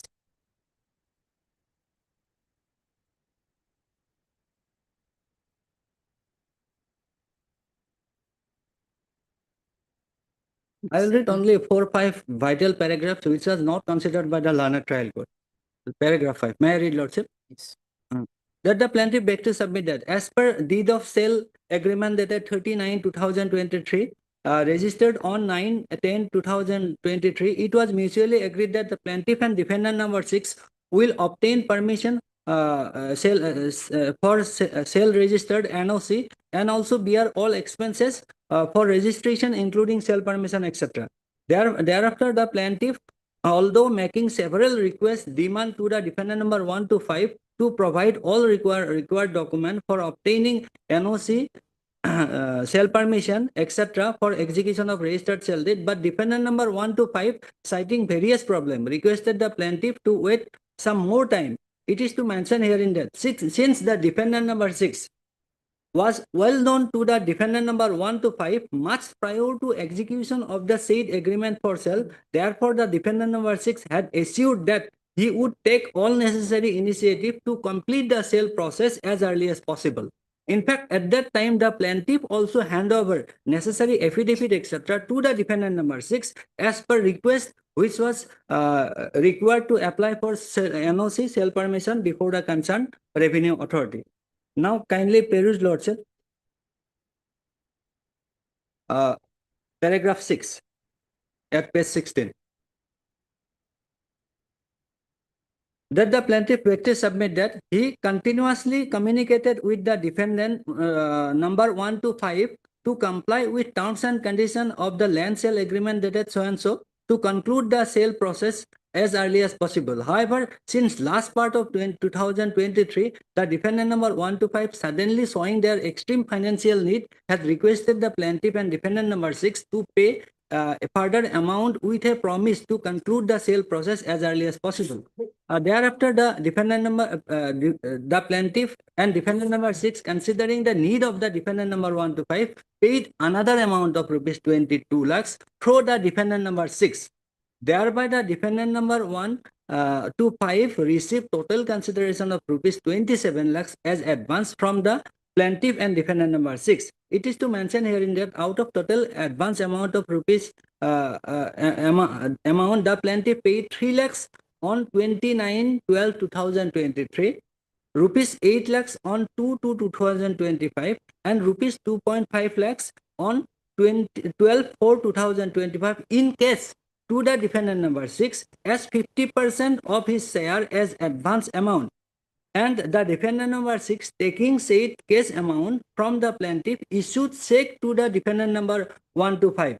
The defendant number 6 kept all acknowledged documents regarding advance payment as well as original copy of agreement for sale dated so and so with him without giving copies to the plaintiff. Therefore, the plaintiff craved leave of your honor to pass a direction to the defendant number 6 to produce all those documents at the time of hearing of the suit, to rely and refer the same with the evidence of the plaintiff. So that clear statement is there. Whereas the learned trial court held that I did not produce any document regarding payment of subsequent that 27 lakhs. That is my part of But the sale. sale agreement was between this one defendant number 1 and defendant number 6, I think. Yes, jointly executed that agreement for sale by the defendant number 125 landowner. But the plaintiff was defrauded jointly by defendant number 125 as well the defendant number 6 by obtaining sale permission in the name of wife of the defendant number 6, that is defendant number 7. That clear statement is there. Then kindly peruse, Lordship, paragraph 8, that is vital. That the plaintiff begged to submit that after entering into agreement for sale dated so and so, the plaintiff was under impression that the defendant number 125 would take necessary steps for completion of the sale process by obtaining the required NOC as per agreed terms and conditions of the agreement. But the plaintiff again did not get any response from the defendant number 125 till second week of December 2025. Second week of December 2025. Thereafter, the plaintiff, apart from all earlier communication on particular date, all are first and second week of December, Lordship, over telephone, respectively, with request demand to execute the registered sale date, but their attitude remained the same. However, the defendant number 6, showing reluctant on the conduct of the defendant number 5, surprisingly did not cooperate the plaintiff. However, on 19/12/2025, the plaintiff was surprised to know that the defendant number 125, behind the back of the plaintiff, already obtained NOC sale permission dated 22/10/2025 to sell out the suit land in favor of Silpi Rani Phukon, that is defendant number 7, wife of defendant number 6, Lordship, which was issued by the Revenue Authority, filed later dated so and so, copy of which is, next page, Lordship, fortunately received by the plaintiff from one advocate clerk who is hired to take necessary stamp for sale deed by the defendant number 6 and 7. This NOC was obtained illegally in collusion which, as it violates the binding terms of the existing registered agreement, whereas the defendant number 125 were contractually obligated to sell only to the plaintiff and defendant number 6. So no such permission could be sought for a third party like defendant number 7. Thereafter, the plaintiff, although tried to inquire the defendants as to why they did such act, no one responded the plaintiff. Rather, they started to threaten the plaintiff with dire consequences. In fact, the defendant number 6, to divert the issue of the the concerned authority mistakenly mentioned the name of the defendant number 6, but in reality, the defendant number 6 did not act only to deceive the plaintiff from getting title over the suit land. Thereafter, apart from that, another specific statement is there. Lordship will find that paragraph 12, Lordship. But Paragraph- thereafter, have you approached the defendant whether they are still ready to execute any No, no, in your Lordship. favor? The defendant number 1 to 5, in collusion with defendant number 6, already obtained that permission. Lordship will find that sale No, no, permission. no. Yes, yes. They have already obtained the sale permission in favor of respondent number 7. Defendant Respondent number 7. That is okay. And thereafter, have you approached them that is they are still ready or willing? No, to... Lordship. No. They refused. They threatened that I have read in paragraph 7. Okay. They threatened me on, Lordship. They are not ready. They obtained, Lordship will find that NOC at page for the 67.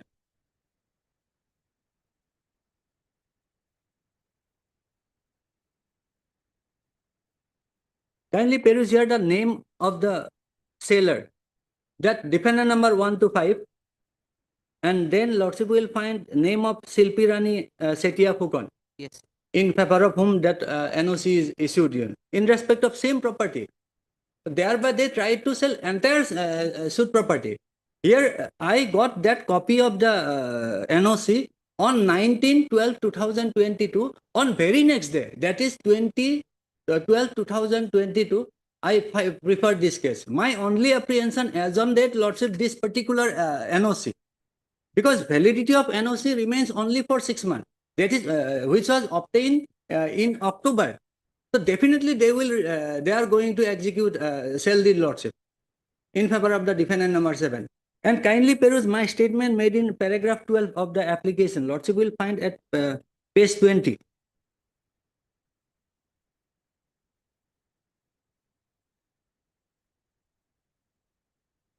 Yes. Page 20, paragraph 12, Lordship.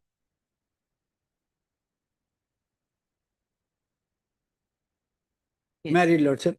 That the plaintiff begs to submit that on 19/12/2025 itself, the plaintiff came to know that the defendant number 6 and his wife, defendant number 7, already taken all initiative to purchase all necessary stamp, and the defendant number 1 to 5 are going to execute the sale deed in favor of defendant number 7 shortly. In fact, it also came to know that the defendant number 5, actually, Lordship, defendant number 5 is a resident of Jammu.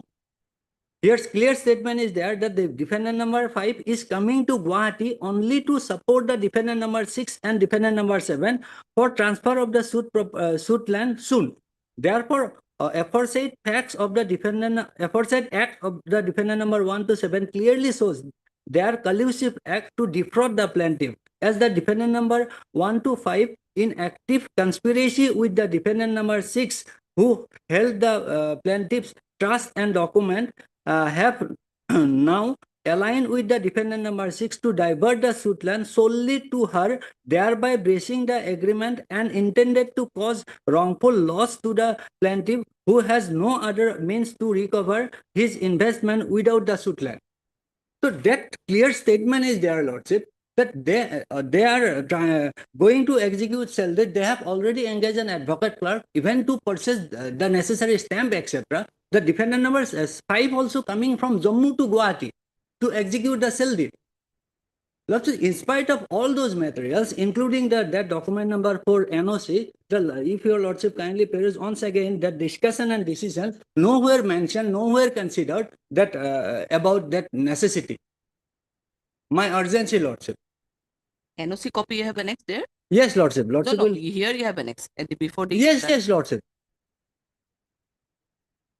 That is enough. My humble and respectful submission, failure to learned trial court did not consider my sale permission as well as all preparation made by the defendant respondent, Lordship, to execute the sale deed.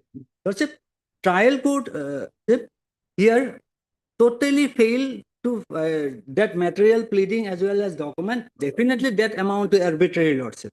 And apart from ignorance, there are several judgment, Lordship, ignoring material pleadings while exercising specially discretionary power that definitely amount to jurisdictional error, Lordship. It is very much apparent irreparable loss and injury nowhere discussed in spite of having all those pleadings, Lordship. That is why, Lordship, I want to place some judgment, Lordship, is a Gujarat bottling. It's a judgment that trial court must consider all 3 necessary principles, Lordship. while consider an application under Order 39 Rule 1 and 2.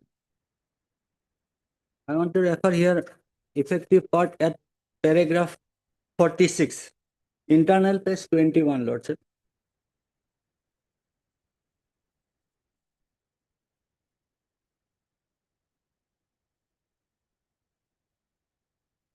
Paragraph 46.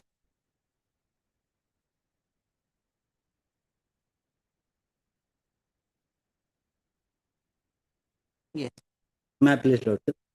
The grant of interlocutory injunction during the pendency of legal proceeding, it is matter requiring the exercise of jurisdiction discretion of the court. While exercising the discretion, the court applies the following test: whether the plaintiff has prima facie case, whether the balance of convenience in favor of the plaintiff, and whether the plaintiff would suffer an irreparable injury if his prayer for interlocutory injunction is disallowed. The decision whether or not to grant an interlocutory injunction has to be taken at a time when the existence of legal right assailed by the plaintiff and its alleged violation are both contested and uncertain and remain uncertain till they are established at the trial of evidence. But it is very much clear that all three principles must be considered. Now, Lordship, That is long. moreover, another judgment is there, Lordship, of Honorable Supreme Court. What is the duty of the court?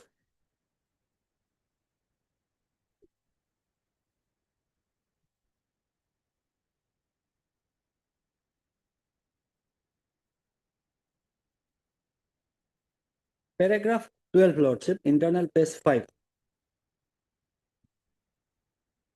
Here, Honorable Supreme Court in division bench judgment that has held, Lordship, what is the duty of the court while this decides an application or pass any judgment? Paragraph 12, may I read? At the cost of repetition, we may notice that the court has consistently taken the view that the recording of reason is an essential feature of the dispensation of justice. A litigant who approaches the court with any grievance in accordance with law is entitled to know the reason for granting or grant or rejection of his prayer. Reasons are the soul of orders. Non-recording of reason could lead to dual infirmities.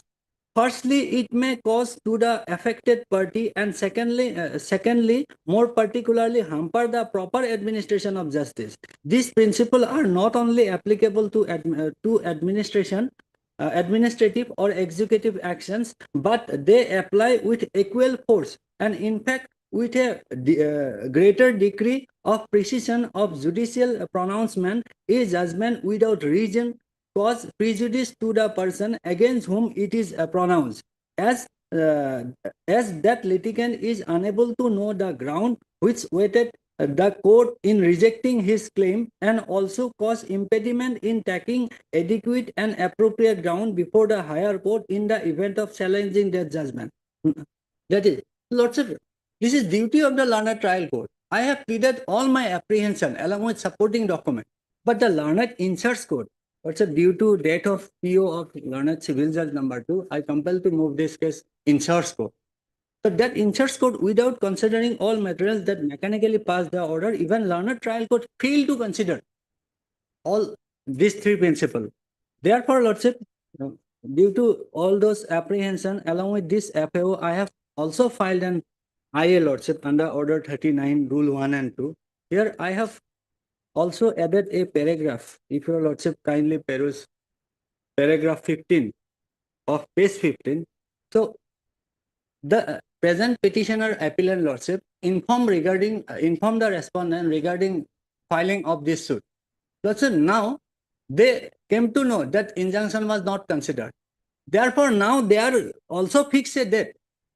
As per information of the plaintiff, Lordship, the respondent side is going to execute sale deed on 8th, day after tomorrow, or onwards, Lordship. It is also informed that that respondent number 5 already arrived Guwahati yesterday night, Lordship. So at this stage, if injunction is not granted, at least till next date, Lordship, So my case will become infractual. Being a suit for specific performance, I have preferred this case against owner. So after executing the sale deed lordship, now defendant number 6 will become owner. Then I will have to amend the plan and the suit will convert to a declaratory decree that the sale deed so and so is void. So my nature character will have to be changed, lordship, if it is the respondent is not restrained at this stage.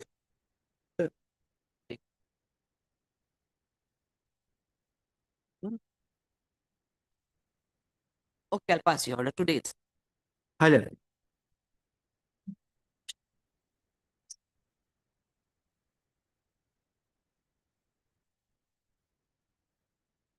May I please first better reply here. Oh. Uh, Lord, I have filed to my Lord the IA for leaving of this honorable court to get the money deposited in the register of this court lordship. And against my IA, my learned defendant file a reply, my lordship. And lordship, I may be allowed to file another reply, lordship. Lordship, my humble submission will be instead of filing reply and counter reply, Lordship, LCR is received, it can go for final hearing. That was my, because the why there is any, why there you have any objection in receiving the money? Yes, Lordship, because of our appeal, Lordship,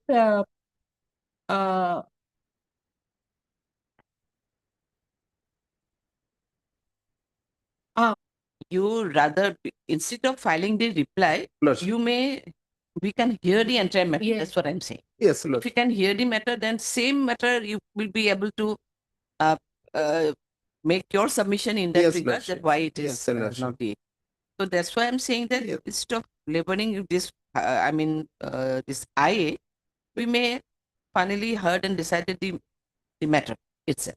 Then my lord, Then- only a short point I will take raised before this honorable court against the reply filed by my learned friend lordship, and that may be allowed lordship to file a reply.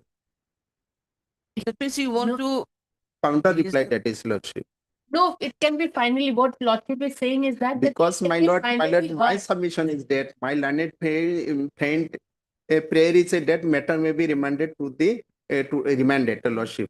My prayer is said that lordship, since the learned football, that is the tribunal lordship, passed the order, that is the rightly passed the order in favor of the claimant see, that lordship. will be definitely Lordship. free.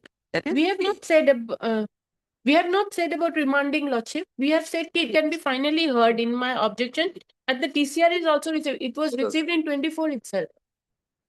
So, Lordship, even if remand, even if whatever, finally, whatever is in the IA will be the final judgment in the A also there. So, why hearing Because twice? in I also, they have raised the issue, which they have already taken in their main plea. So if we didn't dispose of the IA, that you have to be discuss every detail about your driving license, everything which they have taken the plea.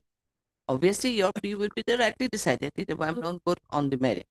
You can submit your submission through orally also even, and no need to go for any.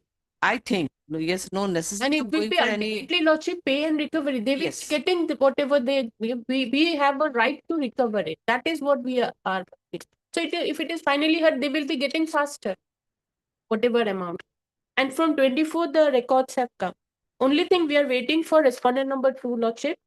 So respondent registry may inquire. Respondent number 2 is not yet. His services still awaited for respondent number 2. 2, yes. And they Oh, are then Lordship creative consultancy and builder. They are not party, they are company. So they have the money. There is no issue. They are knowingly not coming. Already my lord, the money has been deposited in the register of this court lordship. Yes, that is there. So who is respondent number 2? Creative consultants, Lordship, consultant and builders. But otherwise they are the necessary party, or They are necessary because Lordship pay and recovery will be there. there is the owner. They are the owner. So Lordship may direct registry to verify this because they have not given any report on respondent number 2. They are saying SR not yet, service report has not yet come. Equal. I খালি নহয় অন্য কি কাৰণে wait কৰিব লাগিব।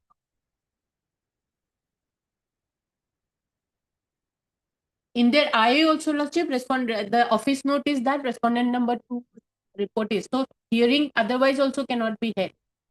In the IA, Lordship, office note dated, office note is their Lordship, last office note in their IA. Service is not complete for R2.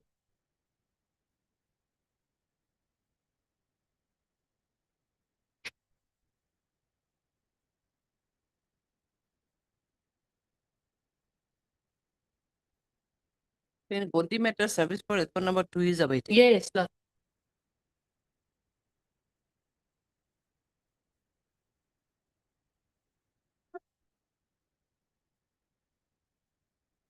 It is a death case. Death case. Or Lordship can deem served because we had taken long time back. In No, their presence is required. their presence is required. That is. Do you know the proper present address if there is any change of address? Do you have any idea? Because they are the necessary party, the owner.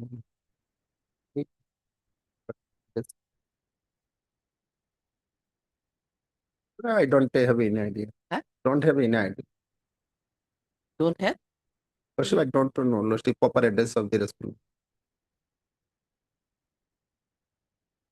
Yeah, it is they are the creative consultant and builders. Address is Vivekananda Road, post office at Silchar.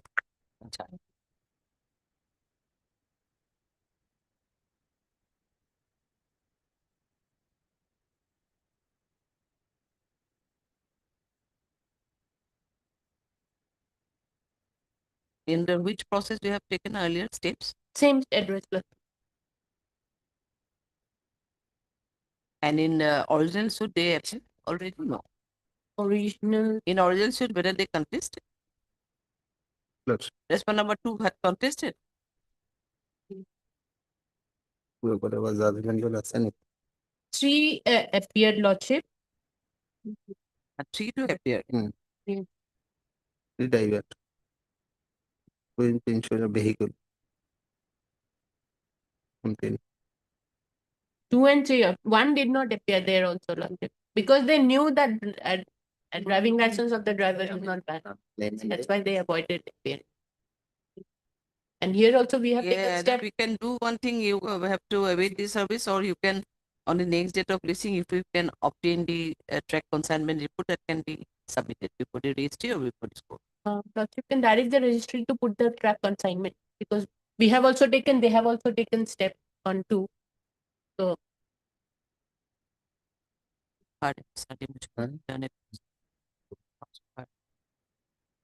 you are Mr. Yes, Ali, Lordship.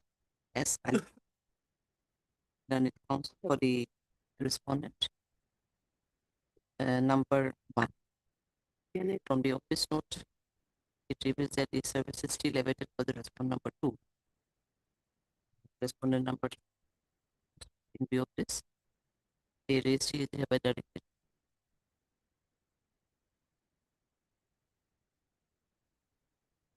to bring the track consignment report.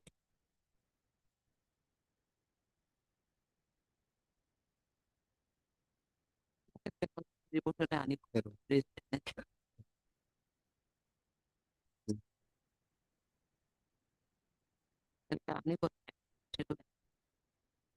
Fine. We'll put up the track consignment report on our report in the state of the state in regards to service of notice and response.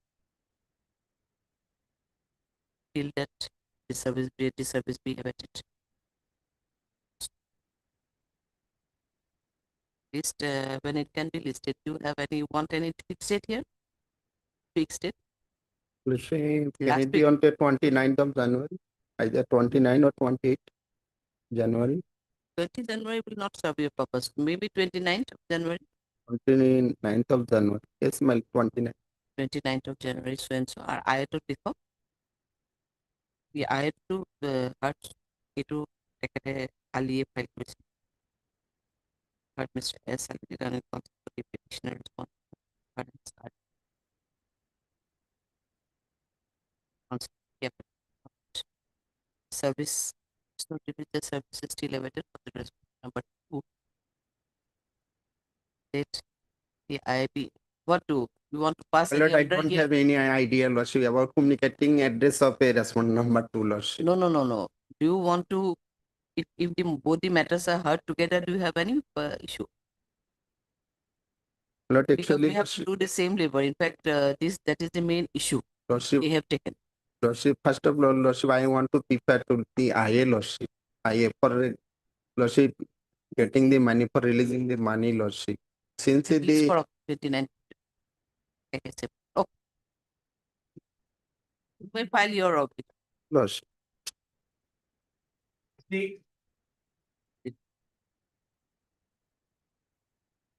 Lordship, as per office note dated 29/11/12/25, AD and service report on respondent number 2 and 3 are awaited and LCR not received. So Lordship, for LCR, the reminder may go, Lordship.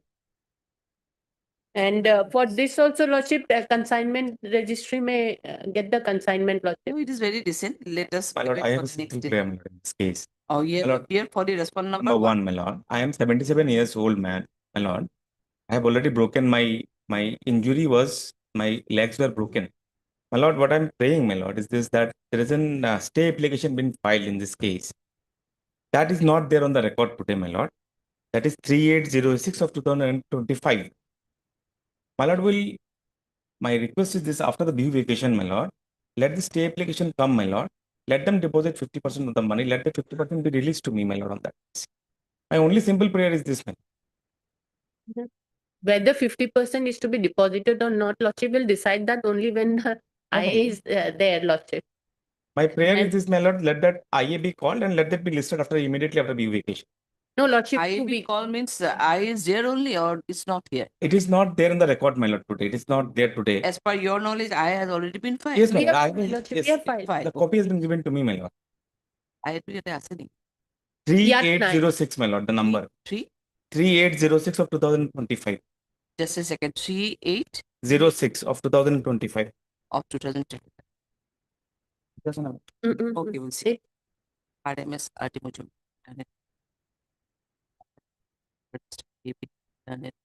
Council opinion for the response number 1. Office note dated 29/12/2025 reflects that the service is still awaited for the response number 2 and 3, and the LCI is also not received. Issue reminder for LCR, registry will do the need, and let the service be awaited for the response number 2 and 3 till next date of listing. Further, considering the submission made by Mr. Day, that the I number 3806 of the 2025 be listed along with MSC, along with the present appeal on next date of listing. On 27th, my lord, I am praying. List the matter 7. 27. After 2 weeks, I can. No, Lordship, let it be on 30th, Lordship, because 30. yes, 27 is a hearing day, Lordship. 30. 30.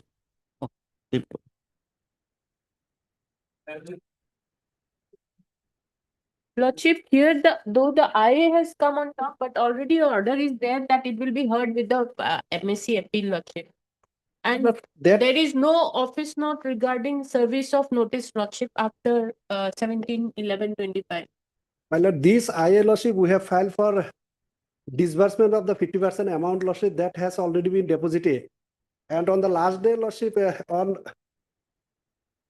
although the matter was fixed for hearing on Lordship by an order dated 27/11/25, my lord, my IA was not disposed. My friend has submitted that let the matter be heard finally and on 18/12/2025. But on 18/12/2025, although the matter was listed for hearing, my friend was not present on that day. This is number one. Secondly, notice in respect of some other respondents are yet to be, Lordship, completed. So in that aspect, Lordship, the matter, this is 2025 matter, Lordship, may not be, Lordship, concluded in short time. so far my IA is concerned, that maybe Lordship dispose of, and my friend Lordship is raising objection in that IA. My submission would be that Lordship, let the matter be disbursed in favor of the claimant with a condition that the claimant will submit the bond, Lordship, in the Lordship, event. Lordship, when another bench has already passed an order in the IA, Lordship will see a wrong order is given. IA is How- not disposed. We'll finish. Oh. Have you Our finished? Then No. I may submit.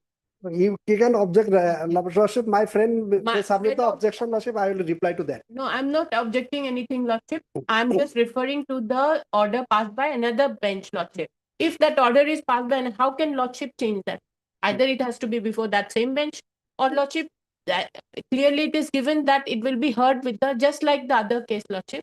It will be finally heard. No. I do not have any objection. But he did not appear on that day. As per order, Lordship, this matter was fixed for hearing on 18/12. Without Your this Lordship- service, Lordship, service is still not complete. And Lordship, I did not appear not because of my personal problem, because I had to go for some mediation program on the direction of MCPC, Supreme Court of India. It's not my pleasure not to come. I'm here every day. Let him submit that the service, he will be taking steps on 2 to 6 and service is completed because they are necessary and proper party. And So already far, one court has given an order, Lordship. How Lordship can now change that order? This is not proper also. Yes, That- Lordship, it is my not lord, proper. that is there, but It is your Lordship may see, main. your Lordship may consider that IA is a Lordship kept pending. Your Lordship may dispose of that. Only direction was given to fix the matter for hearing on so and so for a final disposal. But IA has not been disposed of. So your Lordship may take up Now that see, IA. I has not been disposed of in para 2. This is a very specific that a court is of opinion. And one opinion was framed by the court that instead of considering the application, the connected MSc appeal number deserves to be heard. That So order, in that Lordship, case, how can you say that your petition is still pending? I can understand. But opinion of the court was there, the coordinate bench of this court is there, that it may be heard together along with this. that was only the opinion of the court on Obviously, this is that the matter would be finally heard on 18/12. That was the opinion, but some reason I don't 18/12 know why it has not gone. been. 18/12 has gone. On that day, Lordship, the matter was not heard because she did not appear. But what about R2 respondent number 226? My lord, Respondent number 226 is still awaited, I think.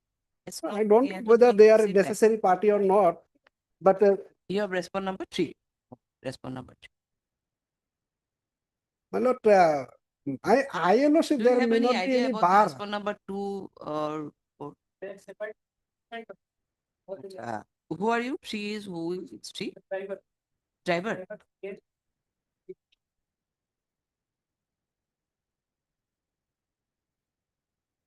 My humble submission is there may not be any bar for disposal of the IA, Lordship, because IA is pending.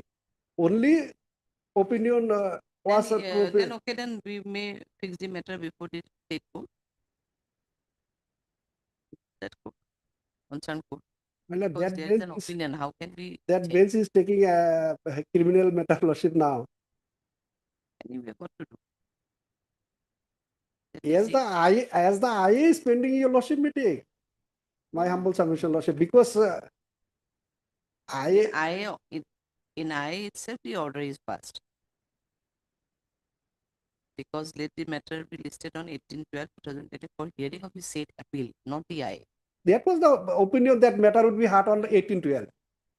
Finally heard. I what to say. In that day, you could have praised the matter that it may be heard today itself because of so and so. That case, most probably, court would have opined a different opinion that it has to be heard. But now, if it is heard, then it seems it is not so proper. In fact, because court has passed an order with an opinion. That too, an opinion has been framed. Now, see, this is the opinion of the instead of considering the application, let the matter be finally heard. And so, if you want to submit that, in that case, we are going to fix the matter before the concerned court. Appropriate will do. Otherwise, sometimes it happens that even if we are taking some criminal bench or even if civil bench, one to civil or criminal matter comes up before the court because of this and that reason. So it may be listed before the appropriate bench in that case. Direction may be given, Lordship, to list this matter in the appropriate bench, Lordship. Lordship, about the service, Lordship, registry may verify the tracking.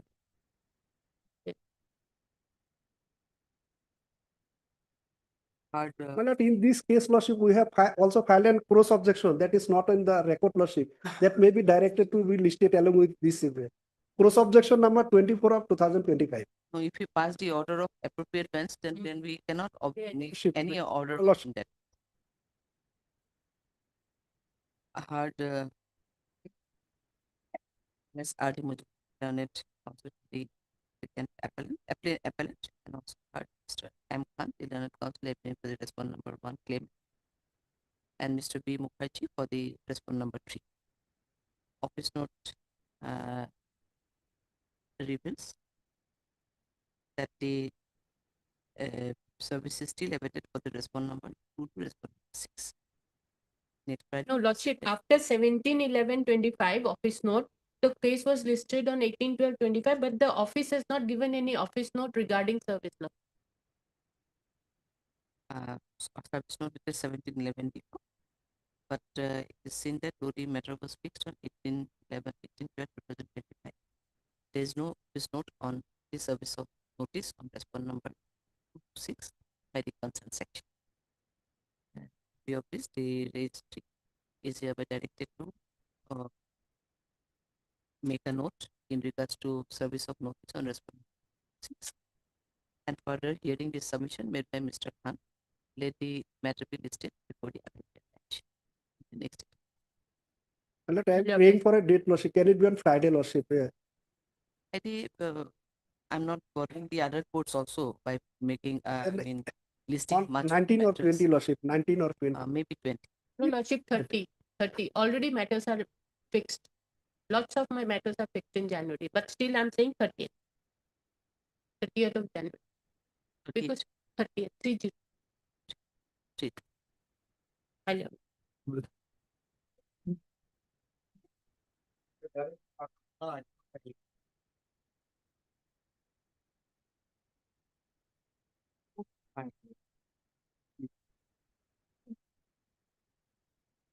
Lordship.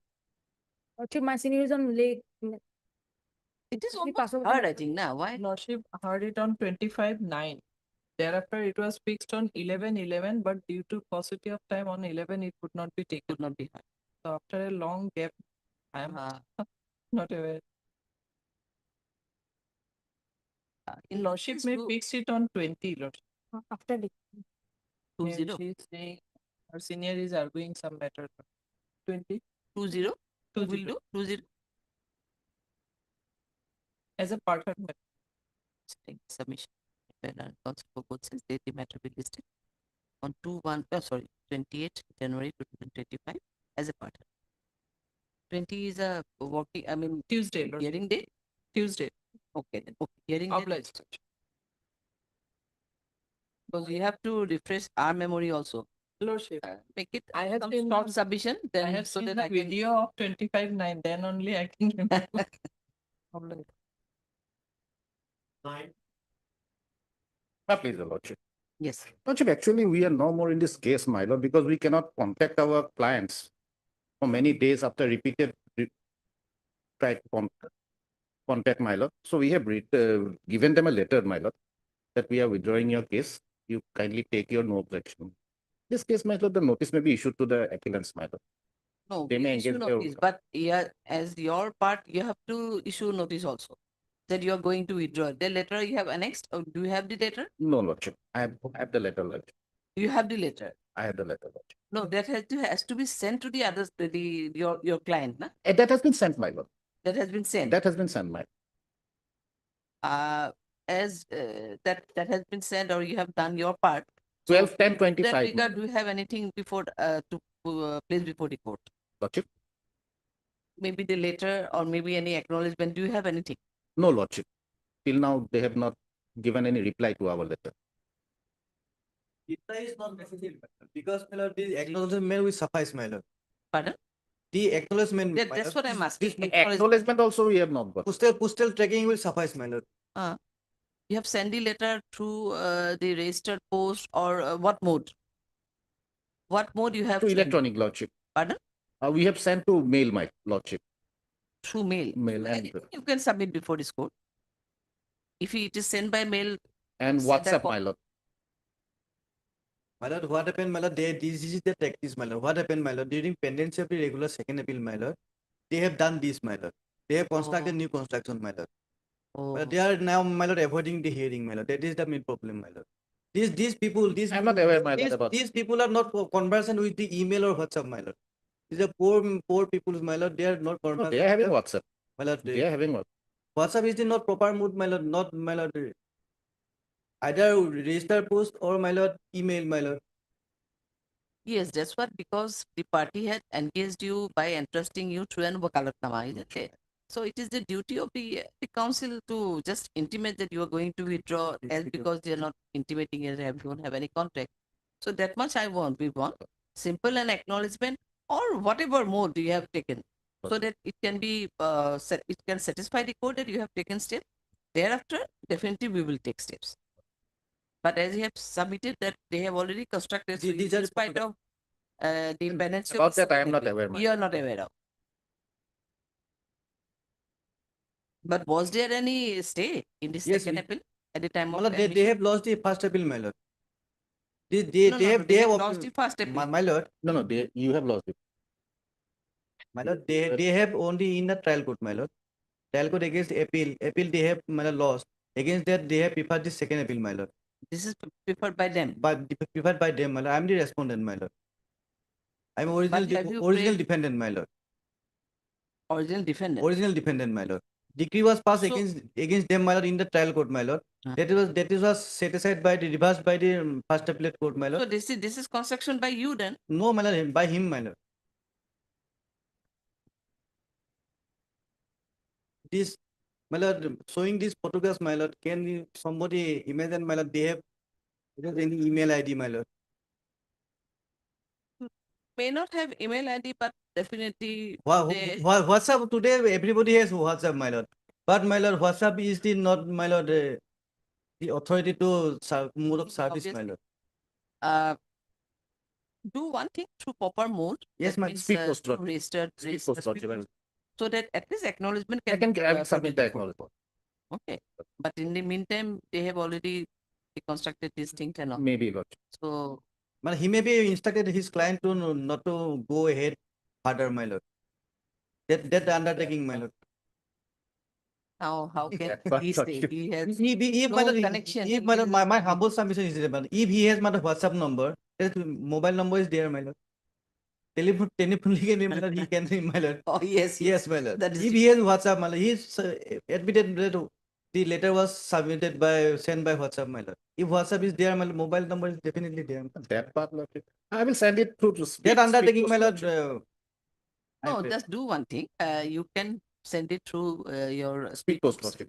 and as he has submitted that, definitely you can just instruct that if you're going by these things are there, or if you're doing any construction, please stop it.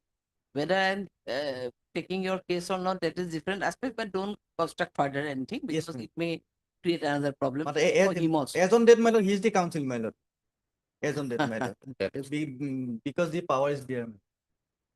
Okay, that is up to you. You can communicate with him. You are Mr. PK Bordoloi. Bordoloi, na?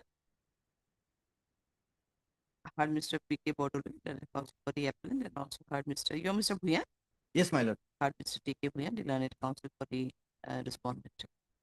It is submitted by Mr. Bordoloi, the learned counsel for the appellant, that since many days he could not make any contact with the appellant, in spite of doing his several attempts, and thereafter he also sent a letter to the respondent intimating that he is going to withdraw his withdraw the case from that he is going to withdraw his name from this case. But in spite of that, the respondent, the appellant is not responding. Next part, Mr. Bhuyan, the learned counsel for the respondent submitted again that during the pendency of the present appeal, the respondent, the appellant have made some constructions over the sued property. In view of this, Mr. Bodoli is hereby asked to take necessary steps in intimating oblique sending letter to the appellant to registered post and also to submit the acknowledgement card, if any, on or before the next date of listing. Regarding the intimation, no, when it can be listed, after 4 weeks will do, or after Bihu will do, let the matter listed after the Bihu vacation as on a date fixed by the registry. It won't take much time, it just Yes. speed post. And as Mr. Bhuyan is submitted, you can also intimate that don't go for any further construction if it is if it already be constructed. After Bihu, yeah, My learned friend will intimate. He will intimate his client, my lord.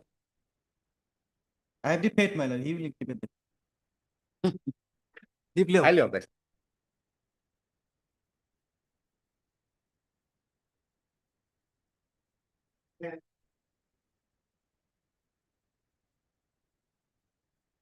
It is your lordship. Your lordship, due to some personal difficulties, my senior won't be able to appear. Who is your senior? Your lordship, D. Rathi. Kindly fix any date. A2 map 70 gram.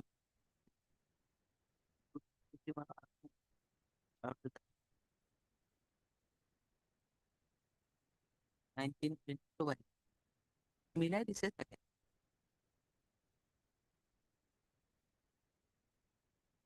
Now see, this is of 2016. Case is of 2016. Your senior is not available today, or No, he was there, but due to some personal medical, he went home. But he came today. Okay, Mr. Gusami.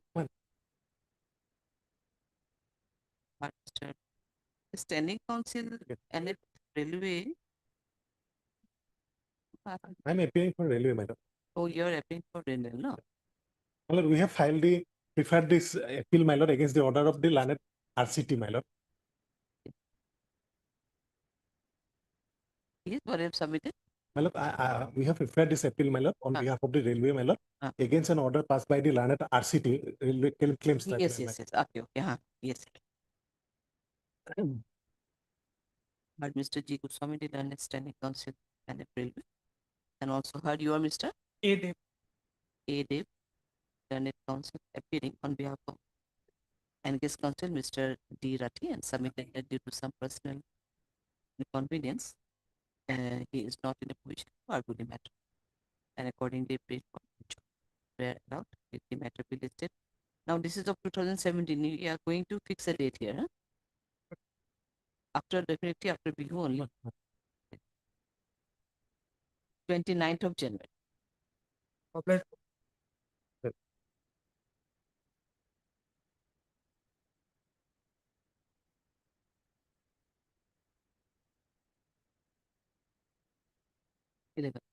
Any month? 11 and 12. 11 and 12.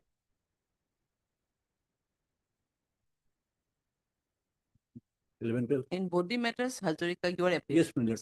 It And will in take some time, my lord. respondent in both the matters, I'm you for, are I'm for appealing. the claimants, madam. Oh yeah, for And claimants, my Hazarika is for other.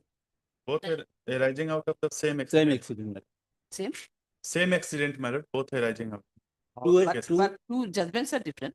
No, judgments are common, my lord. Judgment is also Yes, common. my lord. Persons died, my lord, in the accident, same accident, my lord. So that's why there are two cases, my lord. Common judgment is passed, my So lord. in both the cases, you are appealing for the claimants. Claimants. In both the matters. Yes. And you are for the company. My lord. We have preferred to appeal, my lord. Yes.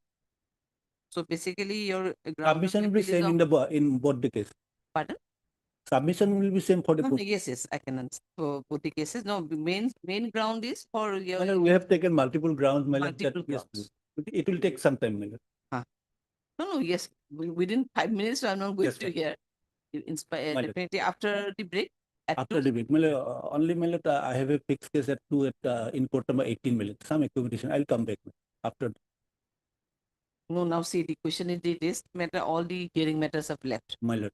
So if any hearing matters is there, that it may continue. I don't know till when it will be continued. So if it is at, we can hear at 2, then you have to be here at 2. Yes. I'll try. Try to be at 2, because if the other matters suppose is there, I mean, if I going to hear the another matter, then definitely that matter will also take some time. I'll start at 2. You can start at 2, so that matter can be heard at 2. And Ms. Mojumdar, you are appealing for the other respondents. National Insurance. The another insurance Oh, company. acha, another insurance company. 2 vehicles were involved. Oh, acha, acha, acha. So the award was directed to The one- by whom? You By only? the Yes, madam. appellant. Appellant. Only appellant. Yeah, madam. They are not going They were exempted. exempted. He is taking the plea of contributory negligence, madam. Just I'll come back at 2. you will take.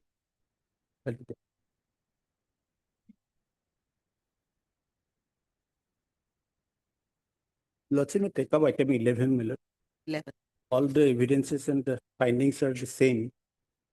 2 to 11.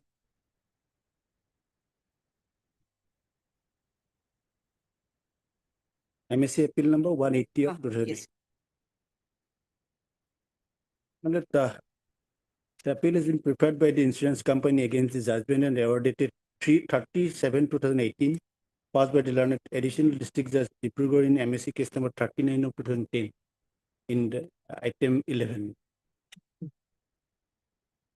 Fact in brief, my lord. On 2/3/2010, the deceased Indrakanta Mes, the husband of the claimant, my lord, and 3 others were returning from Demo under Sibsagar district to Duliajan by Maruti Alto car bearing registration number AS23F2496. And while they reached Jolom under Moranhat police station at about 5:30 p.m., the car met with an accident with a Tata Winger bearing registration number AS03AC3 0388, which was coming from the opposite direction.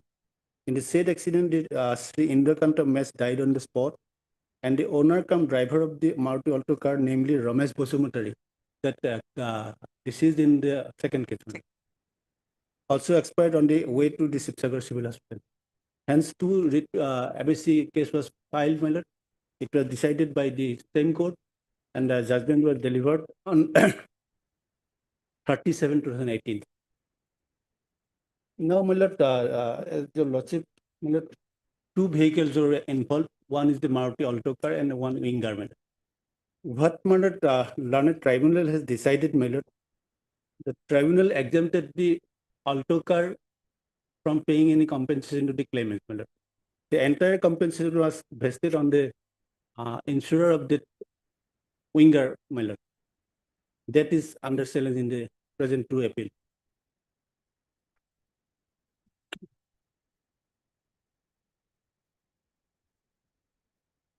We have taken multiple grounds, my lord.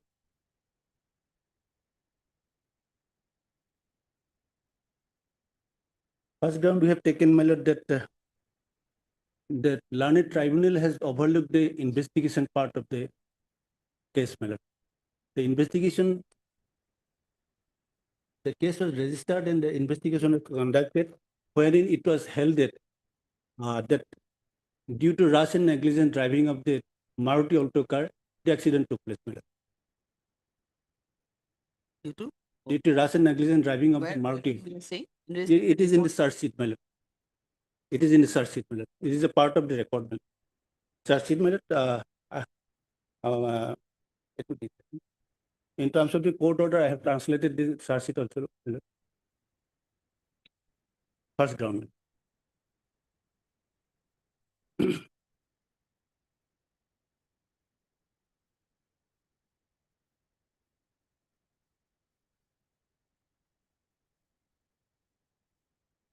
That first page is search sheet, my lord. May I slowly read, my lord. The brief of the case is that on 7/3/2010, complainant Sri Ujjwal Bora, son of so-and-so, filed a written complaint in connection with the accident occurred on 2/3/2010 corresponding to GDNT number so-and-so and informed that on 2/3/2010 when the vehicle bearing registration number AS303 AC 0388, that is the, my lord, that is the Uyghur, my lord, was coming from Dibrugarh to Sibsagar with passengers on board. One Alto vehicle bearing registration number AS23F2496, which was coming from the opposite direction in a rash and negligent manner, dashed into his vehicle and damaged in front side of the vehicle, and the passenger sustained injuries. Hence, he prayed for investigation of the case. Upon receipt of the said Azahar, corresponding Moranhat police station case number so-and-so was registered under section 279, 337, 427 IPC and investigated. During investigation, the place of occurrence was immediately inspected and sketch map was drawn up and the detail of the accident was recorded. The passengers of both the vehicles sustained injuries and they were sent to the local hospital by 108 services for treatment. One passenger of the Maruti Alto car died at the spot of occurrence. One passenger who sustained grievous injuries died in the hospital subsequently. His name is Indrakanta Metz and he was traveling as a passenger in the said Alto car. Thereafter, inquest report was prepared on both the deceased and bodies were sent to the civil hospital for postmortem.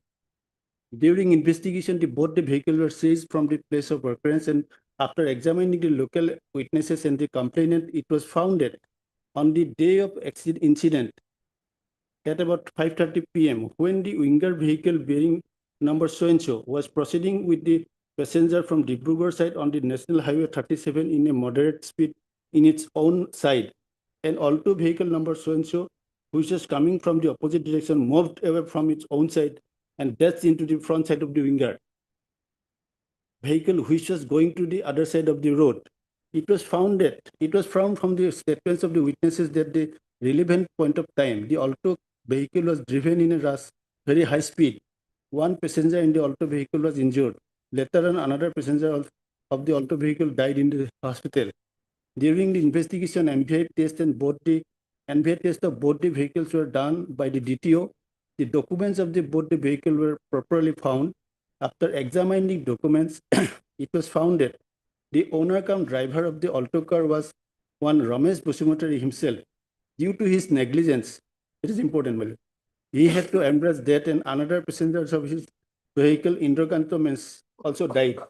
Moreover, corresponding injury report, MVI report, PM report, etc.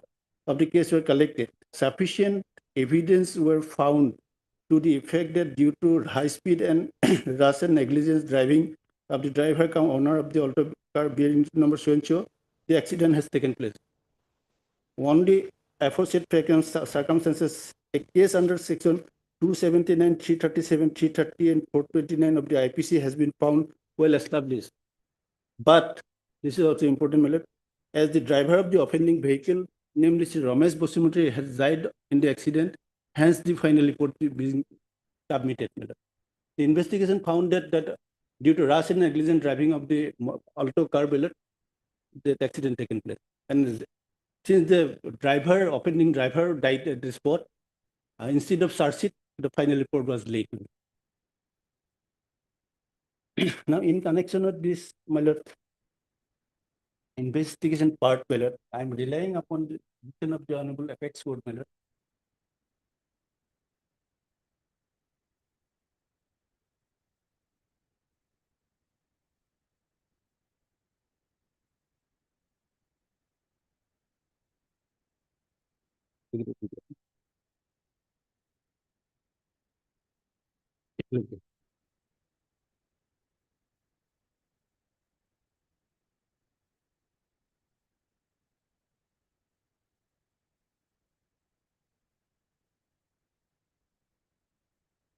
The receipt for my lord.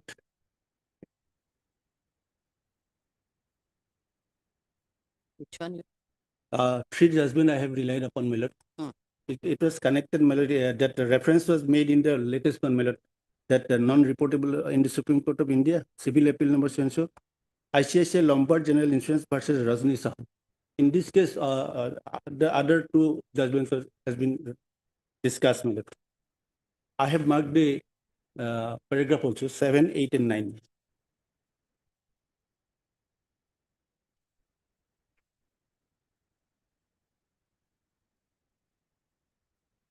Paragraph 7, my lord. As regards the reliability of search sheet and other documents collected by the police during the investigation in the motor accident cases, this court in the case of Manglaram that I have also submitted, my lord, versus Oriental Insurance Company Limited and others held in paragraph 27 does. Another person who is way with the High Court into interpret the first appeal filed by the respondent 2 and 3 was absence of finding by the tribunal about the factum of negligence of the driver to the subject deep. Factually, the view is untenable.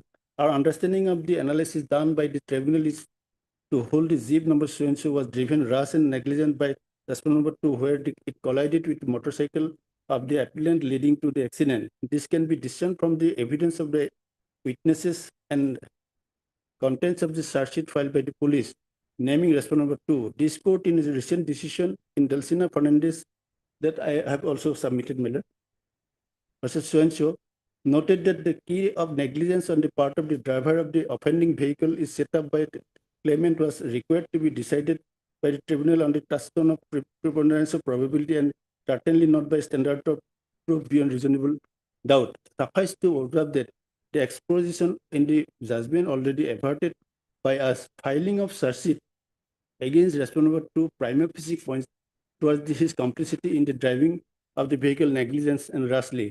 Further, even when the accused were to be acquitted in the criminal case, this court opined that the same may of no effect on the assessment of the liability required in respect of motor accident cases by the tribunal. It says, Miller, the search sheet prima facie established that the offending driver is the responsible for the accident, the driver of the Maruti Alto, Miller. Paragraph 8, Miller. It is true that the tribunal had overlooked the oral and documentary evidence, including the FIR final report and such other documents prepared by the police in connection with the accident in question. The tribunal has also taken note of the fact that based on the final report, the driver and the offending vehicle truck was tried and found guilty to rash and negligent driving. The High Court took note of such aspect and found no illegality in the procedure adopted by the tribunal and consequently dismissed the appeal. In the contextual situation, it is relevant to refer the decision of this court in Matthew Alexander versus Muhammad Sharif, Chafi and others. This court made the same observation, Miller. Then I'll point out that decision in Manglaram reported in 2018 5 SSC, page 656, Miller. Paragraph 25, 26. 27, I have already read out, Miller. Let's may say that paragraph 25 and 26. 27 years that has been referred in the earlier judgment, Miller. I am referring the paragraph 25, 26, and 27. 27 is the referred in the earlier case also, Miller.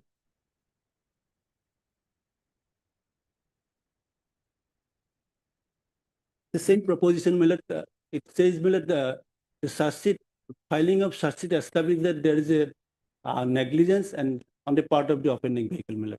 That point was overlooked by this tribunal in the present case, Miller. In Dulcina Fernandez, I have also submitted, Miller, paragraph 12. Same observation.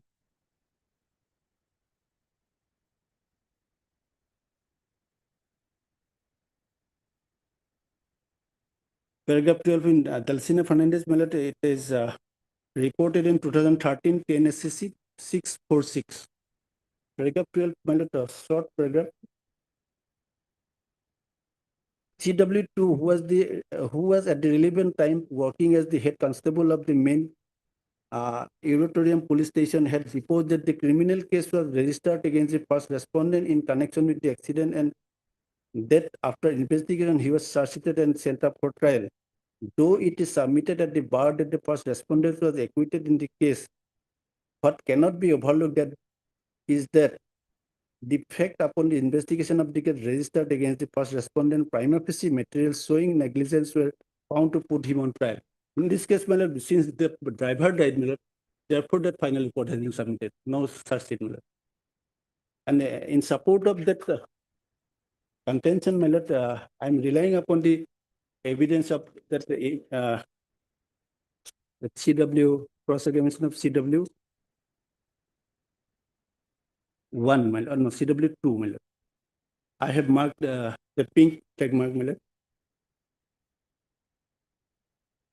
CW cross of CW2 Muleswar Moran.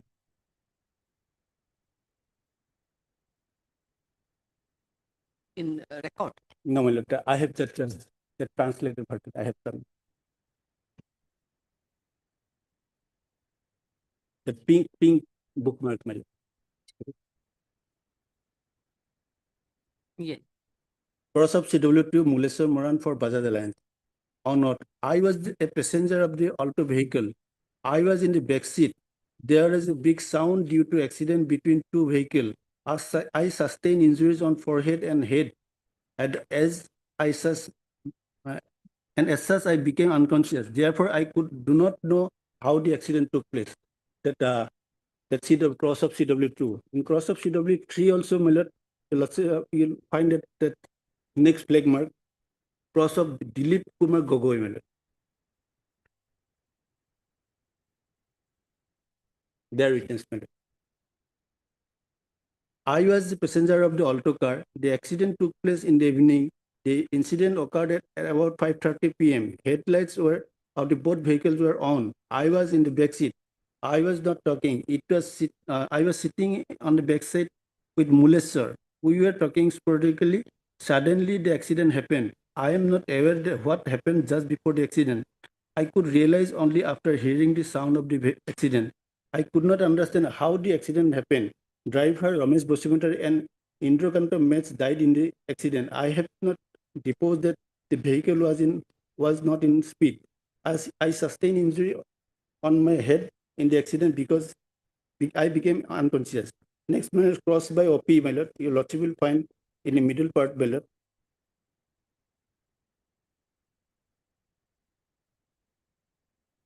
At the time of the accident,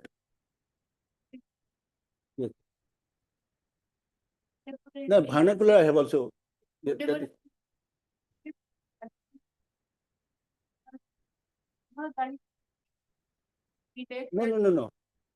That vernacular version is also there.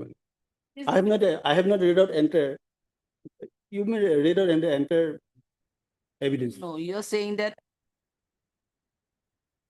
I have read out only the cross part. No, that there is two cross, one by from their part, one from the Bajaj Alliance. Yes, madam. Here he is clearly saying Amar Bhai is nothing, but he read that No. I am not. No.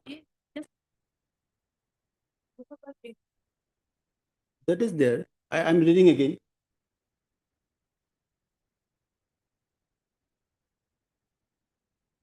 I have not deposed that. It's nothing. I have not deposed, it's not coming. That's what. No, that you'll object at your time when the time will come. Yes, madam. You cannot. Yes. No, my lord.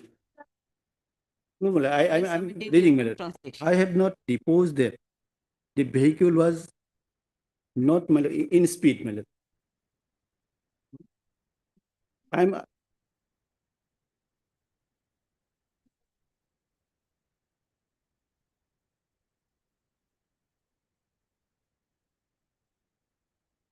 It is perhaps it is suggestion part, my lord. I'll come to that. I have no intention to mislead the court.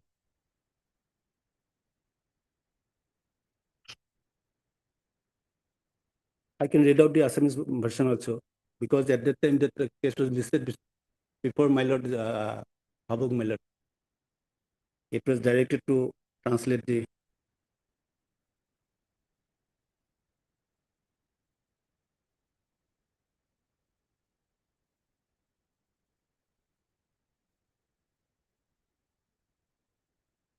It says that Amar গাড়ীখনৰ speed নাছিল সাক্ষীত মই এই কথা কোৱা নাই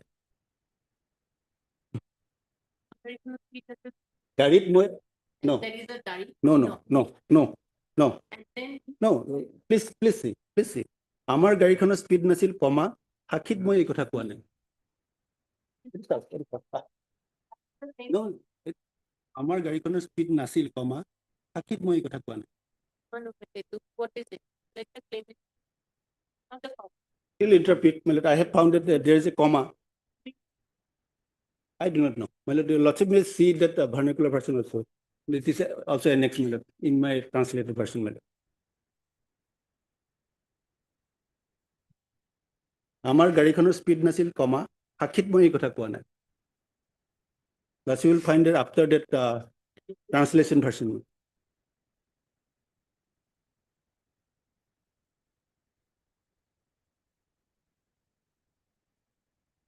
That evidence of It is PW, CW. PW3, my lord.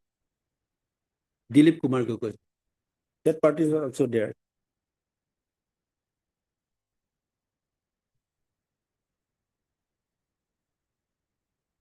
In the Assamese millet. শপত লৈ মই দুৰ্ঘটনা গাড়ী অল্টখনৰ যাত্ৰী আছিলোঁ ঘটনা সন্ধিয়া হৈছিল প্ৰায় 5:30 মান বজাত হৈছিল দুটা গাড়ীৰ হেডলাইট জ্বলি আছিল মই পিছৰ সিটত বহি আছিলোঁ মই কথা পতা নাছিলোঁ আৰু মই মোৰ মূলেশ্বৰ পিছৰ সিটত বহিছিলোঁ মাজে মাজে কথা পাতিছিলোঁ অৰ্থাৎ দুৰ্ঘটনা হ'ল দুৰ্ঘটনা হোৱাৰ আগলৈকে মই একো ক'ব নোৱাৰিম মই দুৰ্ঘটনাৰ মাত শুনিহে জানিব পাৰোঁ কেনেকৈ দুৰ্ঘটনা হ'ল মই বুজাব নোৱাৰিলোঁ উক্ত দুৰ্ঘটনাত চালক ৰমেশ বসুমতাৰী আৰু ইন্দ্ৰেশৰ মৃত্যু হয় আমাৰ গাড়ীখনৰ স্পীড নাছিল এই কথা সাক্ষীত মই কোৱা নাই ঘটনাত মই মূৰত জখম পাইছিলোঁ মই অজ্ঞান হৈ পৰিছোঁ Your Lordship will interpret, my lord.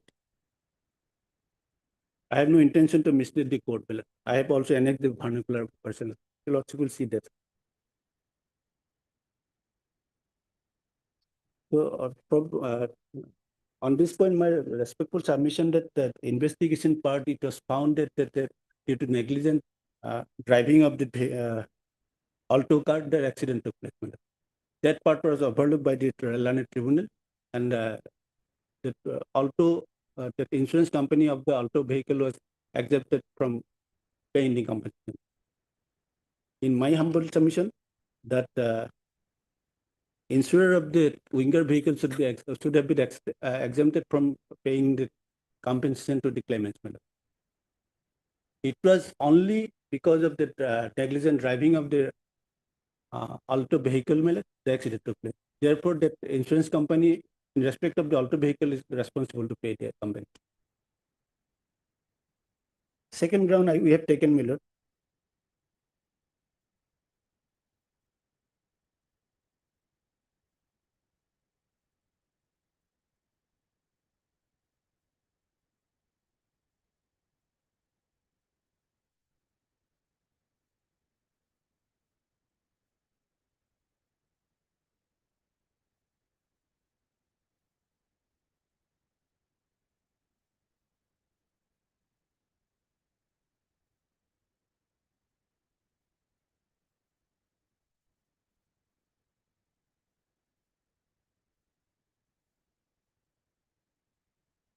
That the learned court below will has failed to appreciate the plea of the contesting party in the claim petition.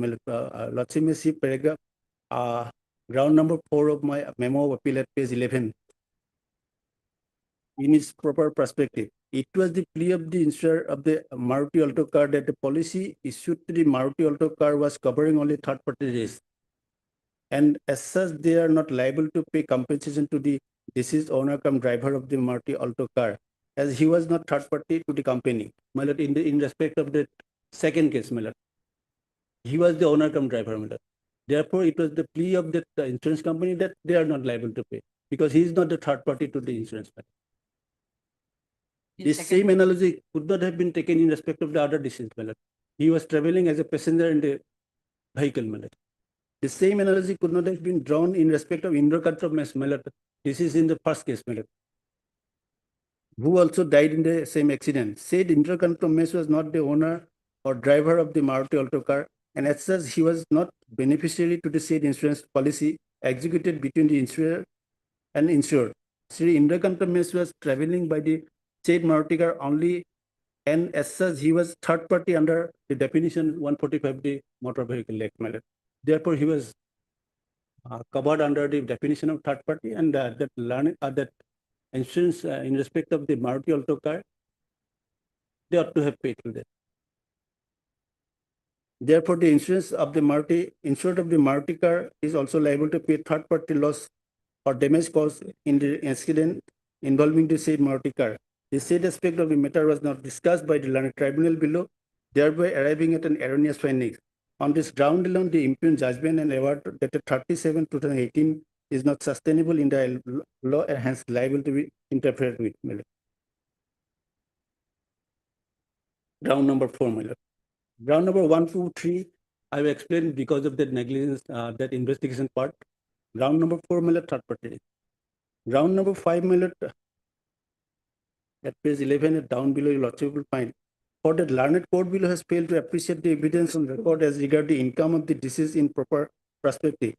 The salary certificate was exhibited by the CW4 Saurabh Dey. It was on the record that said CW4 was not authorized by the employer issuing authority to prove the said salary certificate. It is settled principle of law that unless the contents of the exhibited documents are proved by the author issuing authority, the contents of such documents are not admissible in law.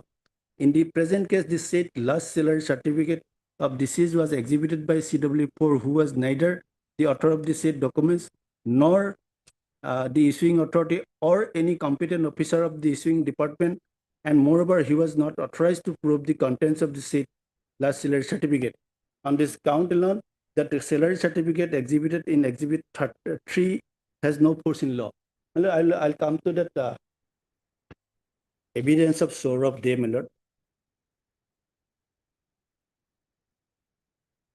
Just one part, my lord. Saurabh Dey, I have marked, my lord, the yellow tag, my lord, the cross part. Only 2-3 points. Otherwise, this is it is admitted that they were employee of the Oil India Limited, right? Other company.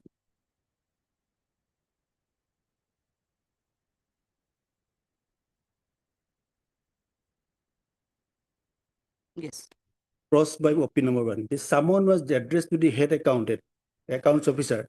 I am not the head account officer. We do not have any post called head account officer. CKD and Sri C. Paul was there as head accounts. I have not submitted an authority letter from them to submit the documents in the court today. I am working as an accounts officer in the oil. All works are computerized in the oil, so it is not possible to bring the original documents. Our HR department maintains the register of our employees. I have not brought that register to the court today. I do not know both the employees personally. So he has admitted that he has no authority to depose before the court on that particular case.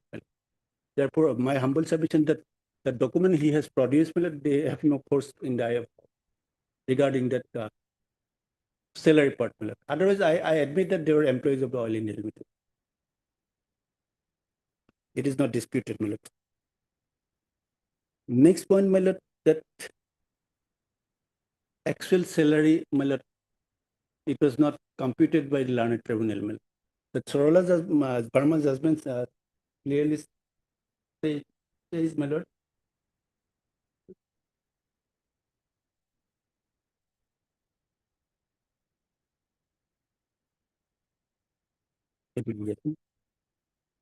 paragraph 24, my lord.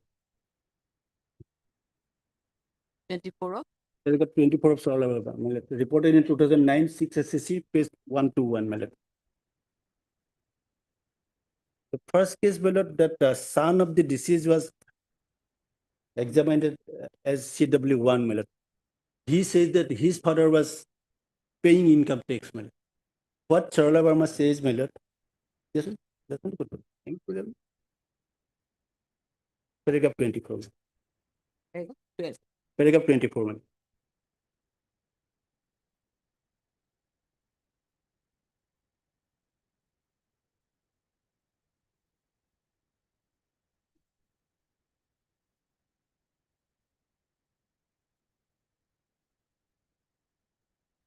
In Susama Thomas, in this court increased the income by nearly 100%. In Sarala Dixit, the income was increased only by 50%, and the Aboti Besbura, the income was increased by mere of 7%. In view of the imponderable and uncertainties, we are in favor of adoption of a rule of thumb in addition of 50% of actual salary to the actual salary income of the deceased toward future prospect, which where the deceased had a permanent job and was below 40%, below 40 years, where the annual income is in the taxable range. The word actual salary should be read as actual salary less tax. That calculation was not, my lord, undertaken by the learned tribunal. He was admittedly, my lord, your lordship will find that green mark, green flag, my lord, I have given, my lord, cross of Lolit Mes, my lord, is son of the deceased in first case, my lord. Second page, my lord. In the middle portion, my lord, he has stated that my father used to pay income tax. I do not know for how many years my father paid income tax. 1, 2, 3, 4, 5, 6, 7, 8, 9, 10, 14 line, my lord, from the top, my lord. So that exercise was not carried out by the learned tribunal, my lord. Thereby arriving at the erroneous findings as regards the compensation, my lord.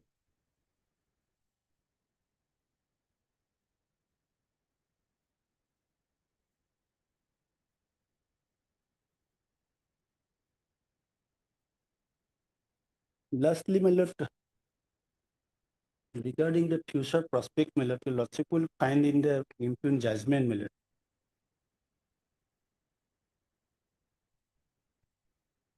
There are many decisions, in fact, from our High Court also.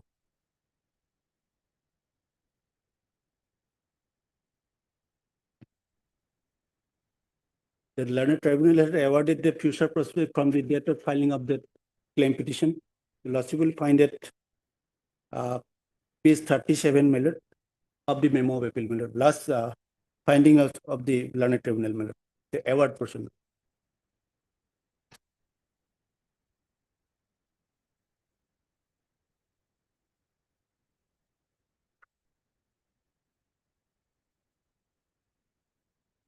Award, my lord.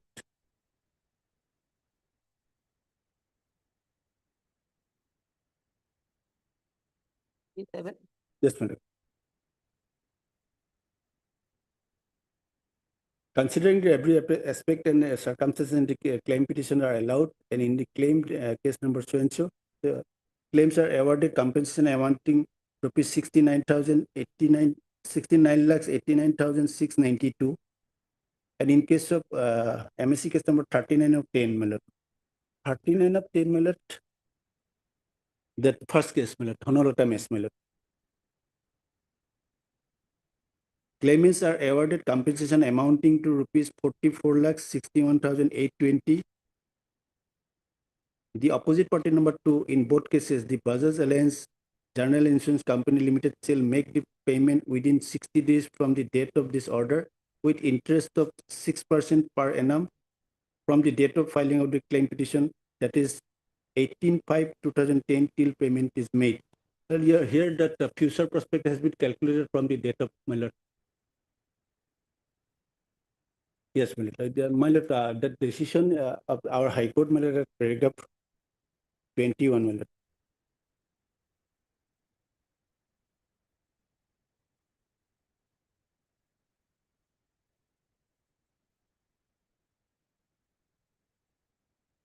Married. Interest on future prospect, my lord, that has been, my lord, barred by this honorable court, my lord. Lordship will find at paragraph 21. Another ground of challenge in the impugned judgment is that the learned tribunal has awarded interest on future prospect, which could not be done. In the case of Khushbu Sarani so and so, the Supreme Court, and in the case of so and so, the court has stated that no interest on future prospects should be given. Though no reasons have been enunciated in the above judgment, the reason for the same seems to be due to fact that the future prospect is relatable to an income to be received in the future, and as such, there could not be any loss to the claimants for the payment in the future prospect at the time the deceased met with the accident.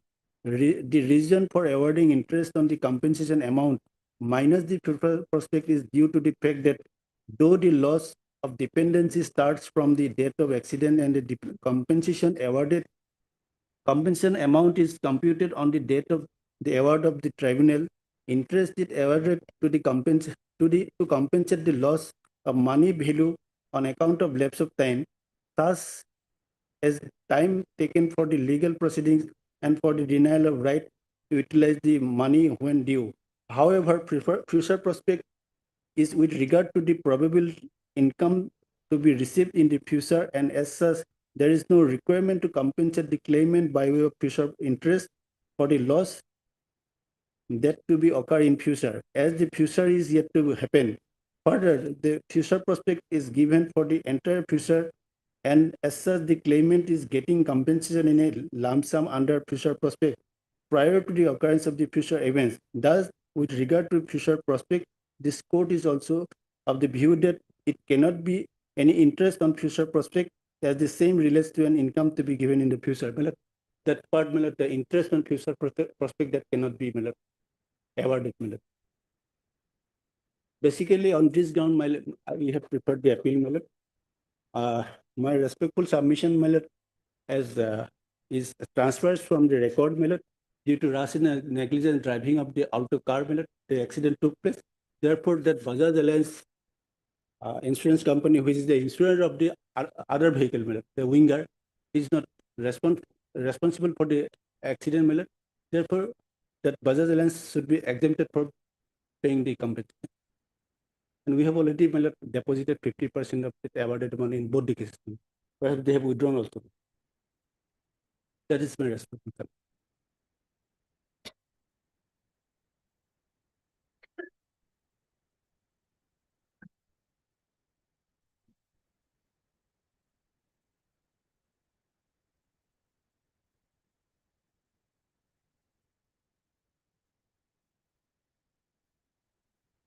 The learned tribunal has overlooked that investigation part totally. It was on record that due to fault of that auto car, it slides to the other part of the road, thus with the vehicle, and accident took place.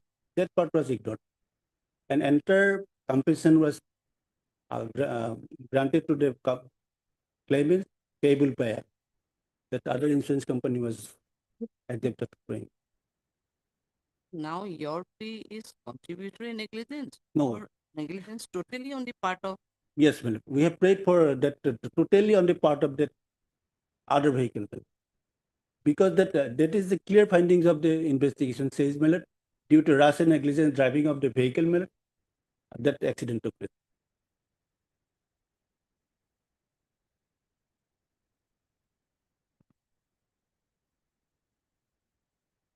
And whatever we have paid to the claimant in terms of the order, that may be compensated by the other insurance company.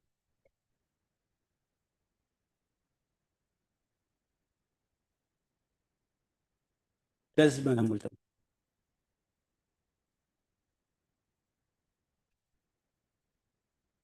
May I please, my lord?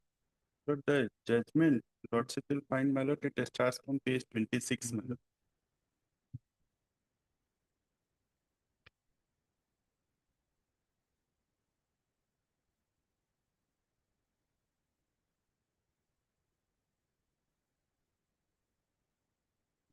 Lordship may kindly come to page 29, my lord. The issues before the court, my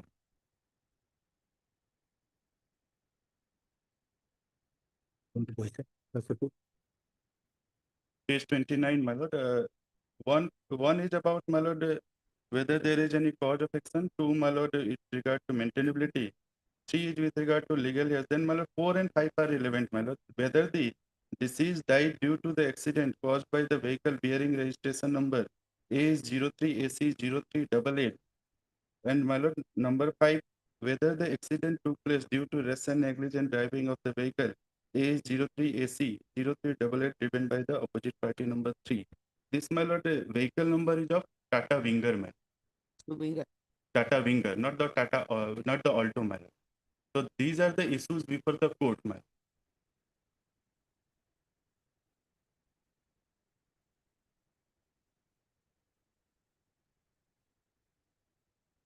And in their WS, my lord, they have also says that, my lord, there is a contributing negligence. In the WS, my lord, of the Bajaj, the appellant, they says, my lord, there is contributing negligence on the part of the deceased. So this is their plea. This is their case is not of total denial, my lord. Accident, nobody is denying, my lord. Even in their WS, my lord, they have annexed, my lord, that is at page 21, my lord.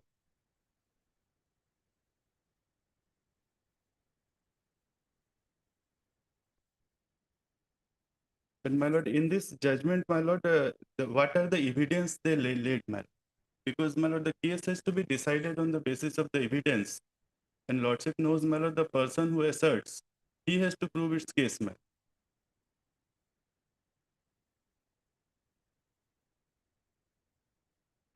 My lord, I'm reading page 30, my lord.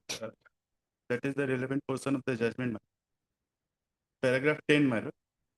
I have carefully perused both the claim petitions and the records, as well as for brevity, all the issues are taken up together for discussion. It appears that in both the cases, the claimants, namely Manju Basumatari and Lalit Mech, adduced their evidence. Apart from examining themselves as witnesses, the claimants adduced the evidence of Muleswar Moran, Dilip Kumar Gogoi, and Saurabh De. It also appears that by order dated 9/12/2011, 21/12/11, and 18/8/11 passed in the case number 3810, the evidence of the CW2, 3, and 4, who were examined in the case number 3910, were also accepted in that case. During their evidence, witnesses also exhibited some documents. The opposite party number 1 and 3 did not adduce evidence, but the opposite party number 2, Bajaj Alliance General Insurance Company Limited, adduced the evidence of Sri Jockey John, Yunus Ahmad, and Nabakant Buragohai. Jockey John did not face cross-examination, and the opposite party number 2 prayed for expunging his evidence, but that was rejected by this court. The evidence of DW2, Yunus Ahmad, was also not accepted by this court, and it was rejected by the order dated 10/2/2014. So, my lord, the insurance company had adduced the evidence of 3 witnesses, my lord. One is Jockey John. He has not faced any cross-examination. Although the prayer was made to expunge his evidence, that was rejected. The other witness, my lord, Yunus Ahmad, evidence was not accepted by the court.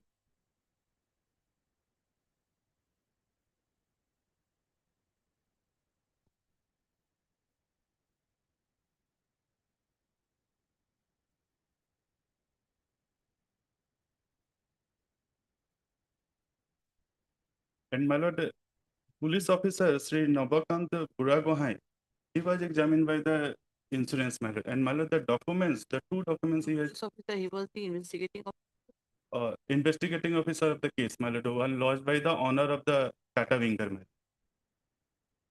So he was examined by the insurance company, my lord. And my lord, he has exhibited 2 documents, my lord, FIR as well as the final report. But both the documents are, my lord, in the evidence it is written under objection. While when he has produced these documents, they were objected, my lord. Because they are the photocopies, although it is written as certified copy.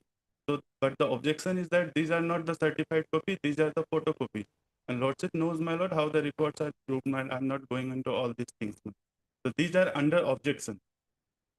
So, and my lord, with regard to the issue, the decision of the court on issue number 4, lordship may kindly come to page 31.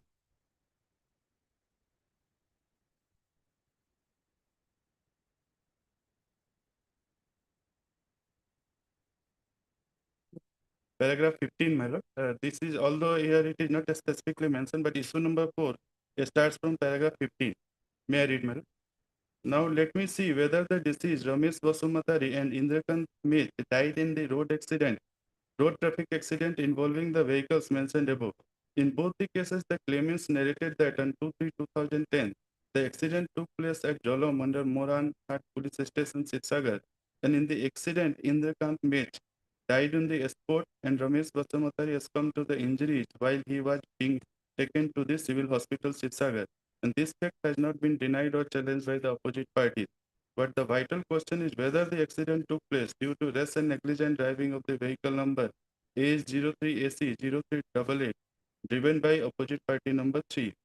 In his written statement, in both the cases, opposite party number 3, the driver come owner of the Tata Winger, though denied all the allegations assertions and claims made in the claim petition, he has not made any averment that the accident took place due to negligence of the deceased Ramesh Basumatari, who was driving the other vehicle involved in the accident.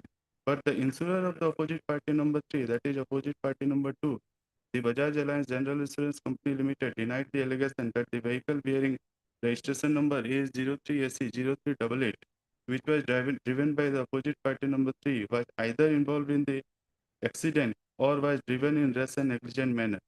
The opposite party number 2 claimed that the accident took place due to the sole negligence of late Ramesh Basumatari, who drove the vehicle bearing number so-and-so. During her evidence, the claimant Srimati Manju Basumatari in the claim case number so-and-so stated that the accident took place due to rash and negligent driving of the driver of the vehicle.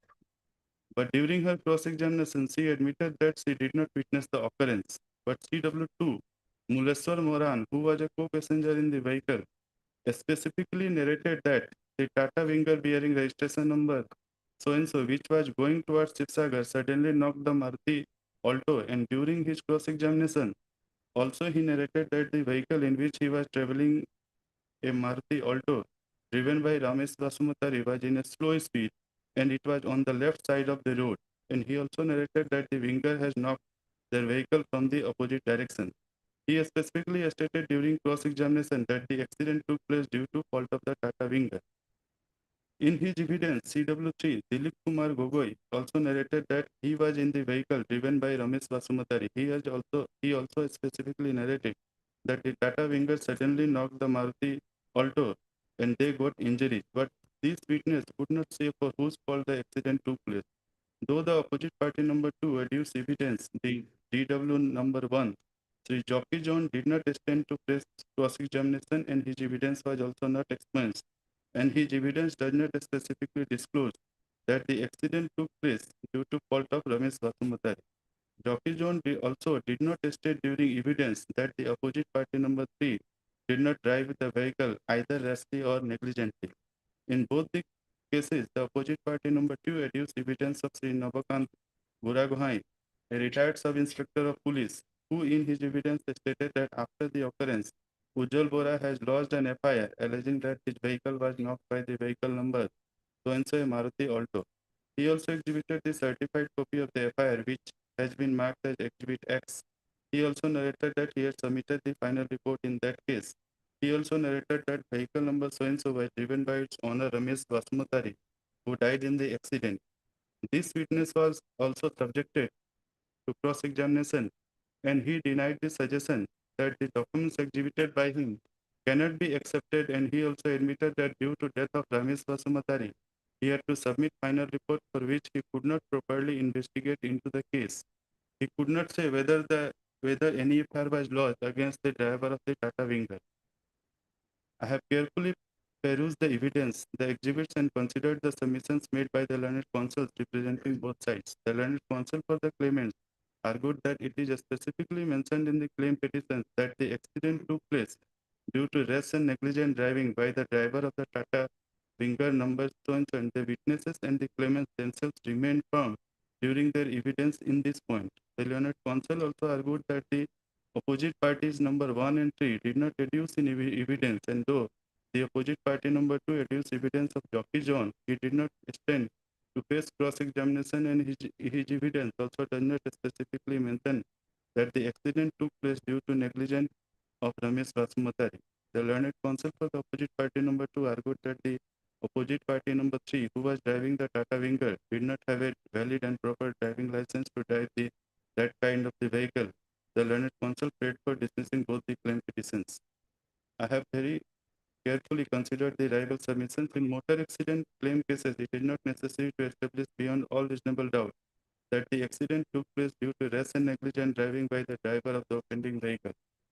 In this particular case, the opposite party number 2 claimed that the accident took place due to the fault of Ramesh Basumatari, and to justify the same, the opposite party number 2 adduced the evidence of Jockey John, Yunus Ahmad, and Navakant Buragohai.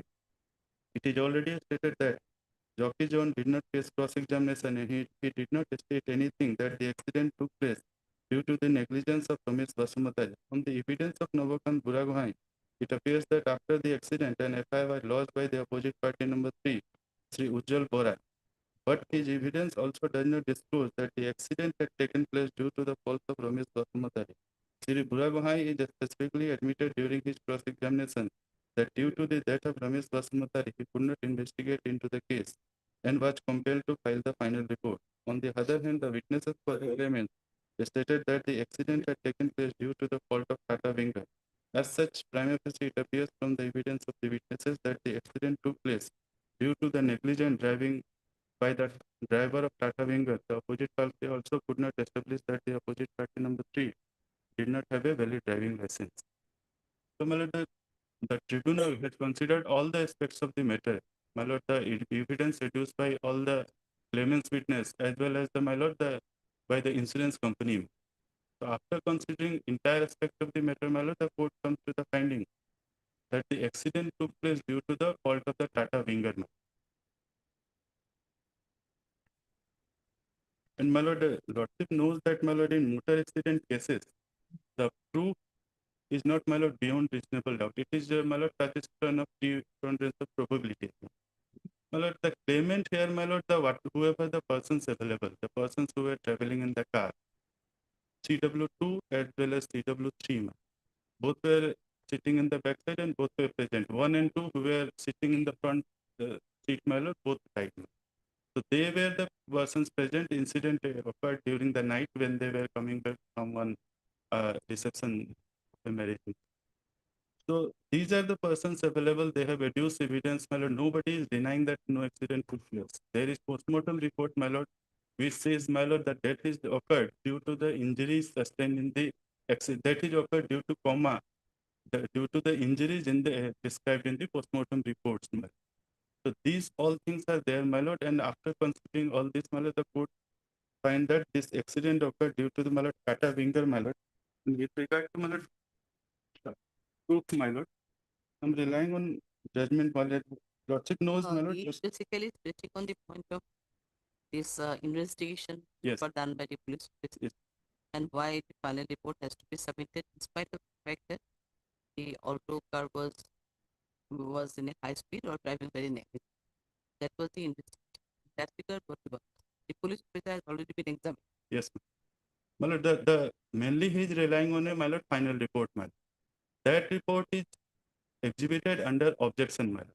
Although we say that this is not certified copy, but the court has accepted that. And my lord, the lord, that is the only my lord report, my lord. Whether that is accepted or not, my lord, because that is only prima facie what the police officer has found, my lord. But the whatever the evidence he has recorded, or the statement he has recorded during investigation, and all this, nothing is produced before the court. Only FIR and the final report. No other reports record or all the statements were produced before the court. Whose statements were recorded? What is the sketch map? Nothing is there, my lord. Only 2 documents. So my submission is that, my lord, the only on that basis, my lord, come to the conclusion that no, the accident occurred due to the rash and negligent driving of the one of the deceased, my lord. That is not proper, my lord, and the tribunal has rightly come to finding that the accident occurred due to the, my lord, rash and negligent driving of the Tata Winger. And my lord, in this regard, my lord, although I'm just in judgment, my lord.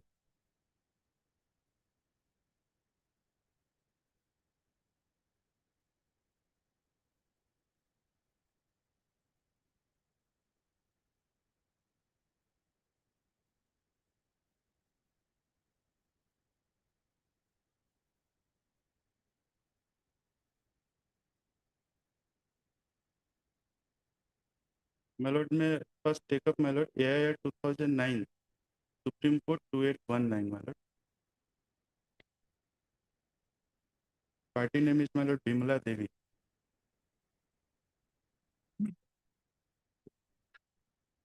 My lord, here, my lord, I am relying on paragraph 12, 14, 15, and 16. This is with regard to standard of proof in motor accident cases, my lord. Preponderance of probabilities and what factors to be looked into. My lord, here I am not reading the judgment, my lord. Only lordship may, my lord, paragraph 12, 14, 15, and 16. My lord. Same as the Manglaram and Dalsina Fernandez. Same analogy in Bimla Devi also. Same. And my lord, the another case that I have given, my lord, AIR 2023, Supreme Court 3349, my lord, Matthew Alexander. In this paragraph 9 and 10, my lord. That is also I am relying upon. Here, my lord, in this case, my lord, the court has says that, my lord, whatever be the investigation or the other parts of the criminal case, the tribunal will look into what is the evidence adduced before the court, the tribunal. And the tribunal, my lord, after considering the evidence by the claimant side and as well as the opposite party, after taking into all the consideration, irrespective of the, my lord, the criminal case or the investigation part, the tribunal will take the decision. That part is also discussed in my judgment, my lord. Civil appeal number, my lord. That one, my lord. That is discussed in paragraph 8, my lord. Matthew Alexander. ICICI Lombard versus Rajni Sahu case, my lord. That is discussed in paragraph 8. So my submission is that, my lord, the tribunal has rightly, my lord, considered all the aspects of the matter, including the evidence of all the witnesses, and my lord, come to the finding that the accident occurred due to the rash and negligent driving of the other vehicle. And my lord, here are two cases, my lord. In one, he is a passenger. Two cases are there. In one, the person that is item that MSC appeal number. First 180, he is the passenger. Another one, the driver. Right. So whatever the negligent part, even if, my lord, I'm not admitting, even if the other, this item number 11, that is MSC appeal 180, he has no connection with that. He is a passenger. And he is a third party for that vehicle. Yes, we are also admitting that.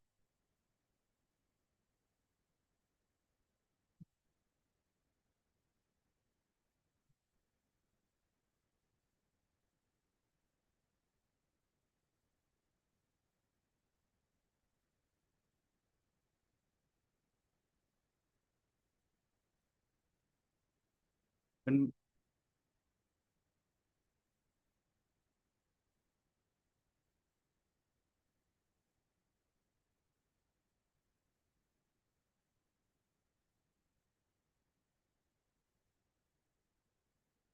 And my lord, the second ground raised by him is that with regard to proof of salary certificate, my lord. My lord, they were employees of the Oil India Limited. Nobody is disputing.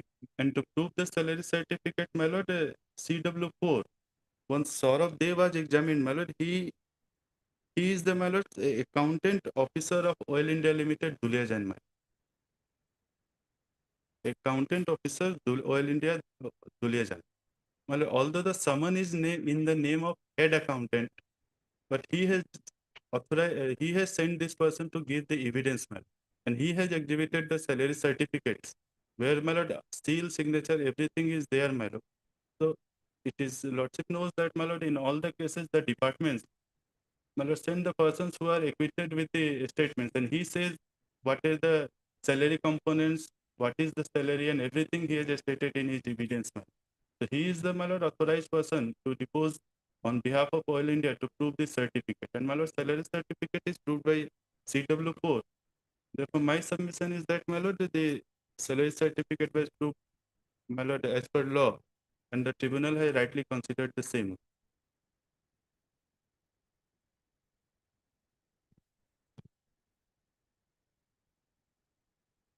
And, my lord, with regard to future prospect interest part, although there is no ground in this appeal memo, but that there are judgments that, my lord, interest is not cannot be granted on the future prospect. That I am that lordship may consider. Considering.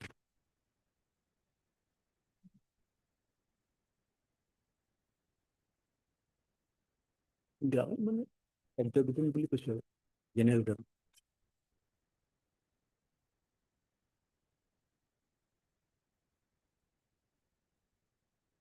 We have stated that the exorbitant amount has been awarded as a ground mallet.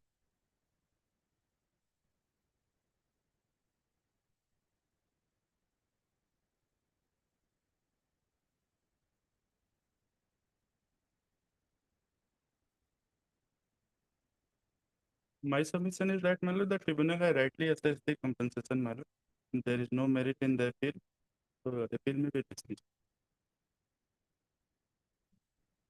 Obliged.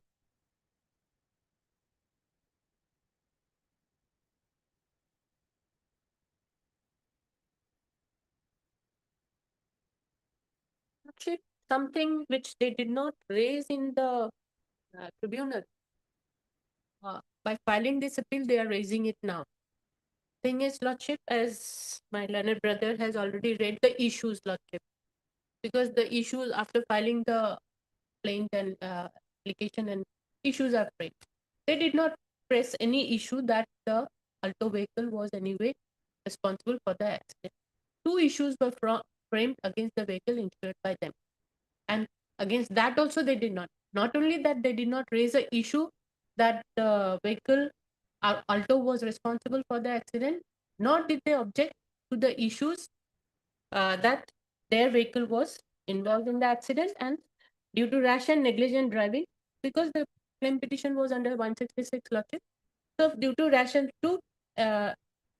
whether the deceased died due to the accident caused by the vehicle bearing registration number AS03AC so and so, and whether the accident took place due to rash and negligent, both the things, whether he died, both the parties, because of the vehicle and also rash and negligent driving.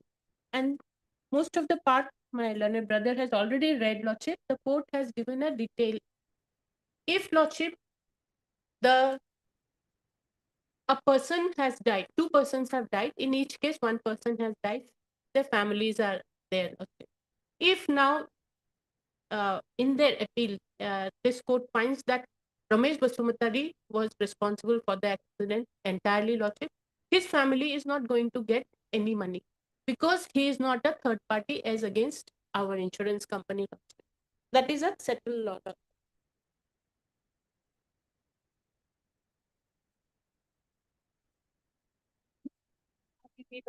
Given.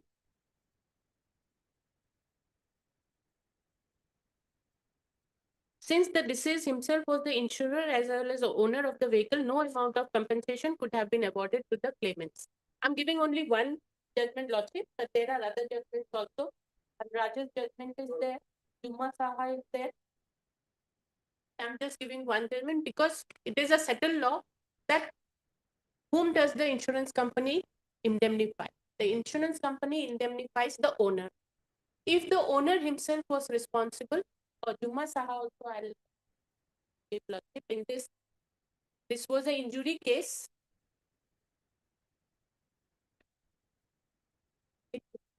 Paragraph 10, Lordship. I'm sorry, it is underlined.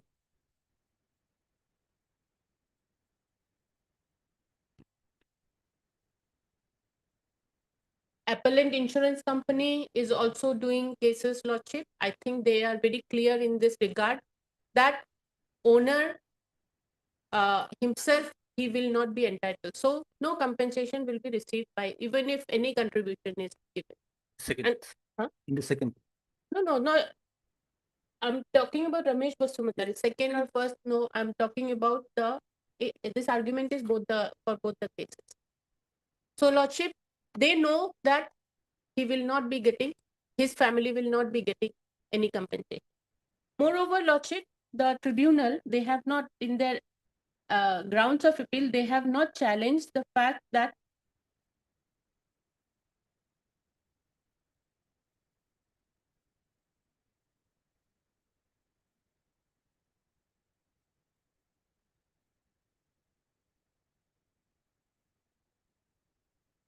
the National Insurance Company was exonerated from paying any compensation, because it is settled law that for Ramesh Basumatari, insurance company will not be paying anything. And in both the cases, they have already deposited 50% and the claimants have withdrawn it. So basically, their case is not that Ramesh Basumatari was responsible. Then Lordship will turn to Lordship in the LCR, page 35, Lordship, evidence of Nobakanta Buragohai. The FIR and charge sheet, what they are relying on, Lordship. LCR. They have already said that they have submitted the it is under objection. Have you mentioned it is under objection? That under objection written? Have you mentioned in the translation? See. No, have you? I didn't get your copy. Mention of it. You didn't give me a copy. No, ক'ত আছে? Trustee. No, ইয়াতে under objection লিখা আছে যে সেইটো লিখ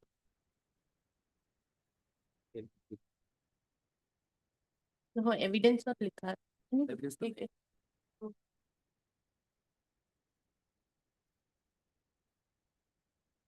It is under objection, Lordship, because it is a photocopy, FIR and charge sheet. Eyewitnesses are there, Lordship.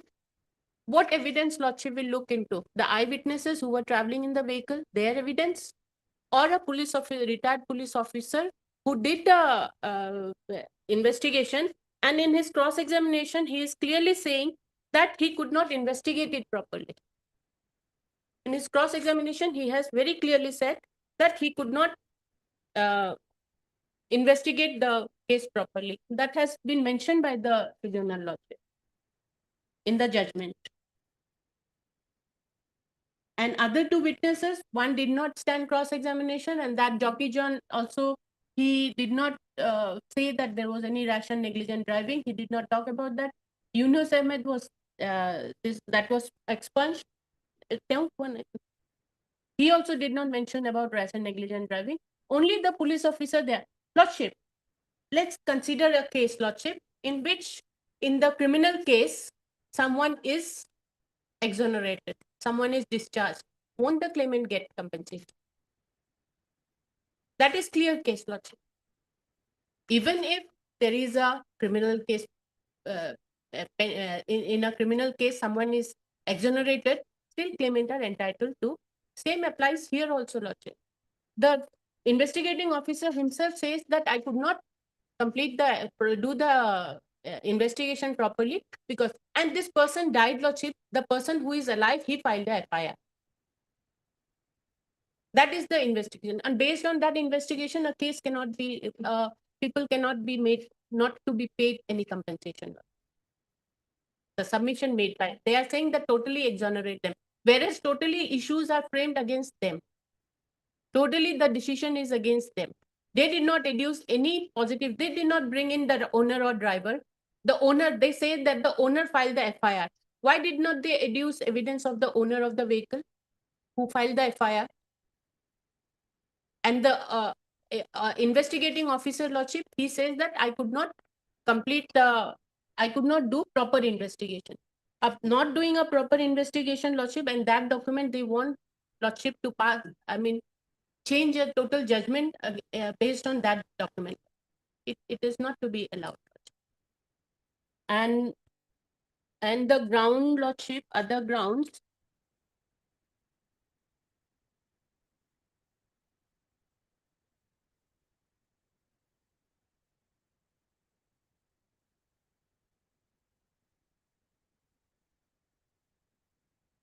and I'm relying on the CW, the eyewitnesses, Lordship, who were traveling in the vehicle. They clearly said, and he said about that comma, it is not comma, Lordship, it is a full stop, and then a second sentence, and then a third sentence. Both the vernacular and English version is before your Lordship, your Lordship will consider it. Did it? Please don't disturb me. You'll get your chance to reply. You also interpret while I am submitting. No, because that was a false submission. No, that you Lordship, has the opportunity while you are submitting. Lordship got the yes. CW1 cross examination, no? No, not CW1. Cross examination, so the eyewitness was CW2. OP number 1. Oh no, CW1. CW3, Lordship. Huh? CW3. CW3.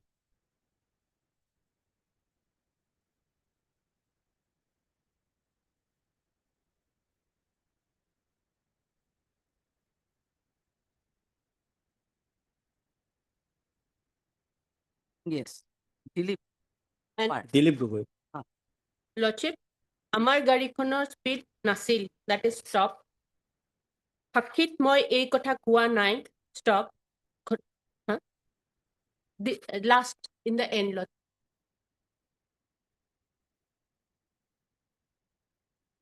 ঘটনাত মই জখম পাইছিলো, কিবা এটা word জখম পাইছিলো, মই এই চাগে হেৰি কিবা word অজ্ঞান হৈ গৈছিল অজ্ঞান হৈ গৈছিল মূৰত জখম পাইছিলো মই অজ্ঞান হৈ গৈছিল and also lordship will page 12 lordship Muleshwar Moran his PW2 he was also traveling lordship That line was Skycon speeded Nasil is in page. I mean, last para. last line fourth from below fourth line only one paragraph is there cross examination but Bajaj Alliance lordship আমাৰ গাড়ীখন অকমান কাটা আছে speed নাছিল that compilation I have মই even এই কথা কোৱা নাই ঘটনাত মই মূৰত জখম পাইছিলো মই অজ্ঞান হৈ গৈছিলো then also lordship will look into the evidence of page 12 lordship of the LCR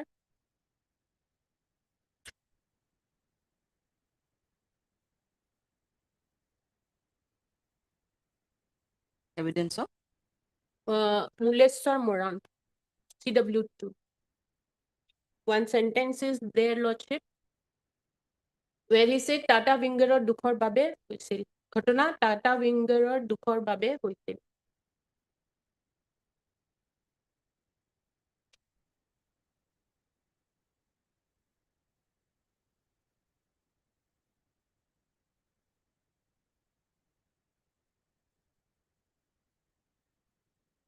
Lordship, these two people were inside the vehicle. The IO was not there. He did not see the incident, Lordship. And he has also not mentioned how he came to any conclusion, the final report. Like my brother has already said, Lordship, there is no other document about investigation, only the final report and the FIR. And about the final report, he's saying that I could not investigate properly. Based on that, a judgment cannot be, there is nothing wrong in the judgment. The court have given a very reasoned judgment. And the owner and driver in their WS also lordship, page 18 of LCR lordship, they have not mentioned. Their WS is at page 18 of the LCR.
Yes. So my humble submission is, Lordship, that the appeal is totally devoid of any merit. It is a reasoned judgment that the tribunal has passed based on the evidence on record. And when there was no issue to that extent that there was rash and negligent driving of the other vehicle, the same cannot be raised now in appeal, Lordship. And otherwise also, since Ramesh Vasumatari was the owner driver, we are not liable to pay any compensation in both the cases and rightly held by the tribunal.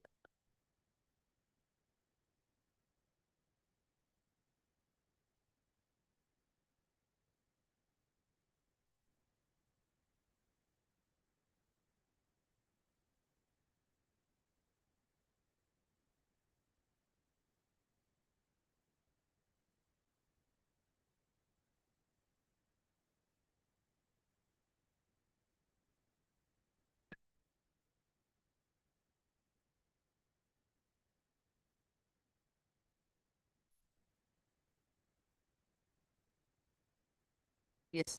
Short reply to the submission made by the council member. Lordship will find that charge sheet and the file number C1 at page 52, Miller. It is on record, Miller. I'm just Of your appeal? no, Miller. That LCR, Miller. Record. 50? Record, Miller. Page 52. Your Lordship may note that. Page 52. That was on record, Miller.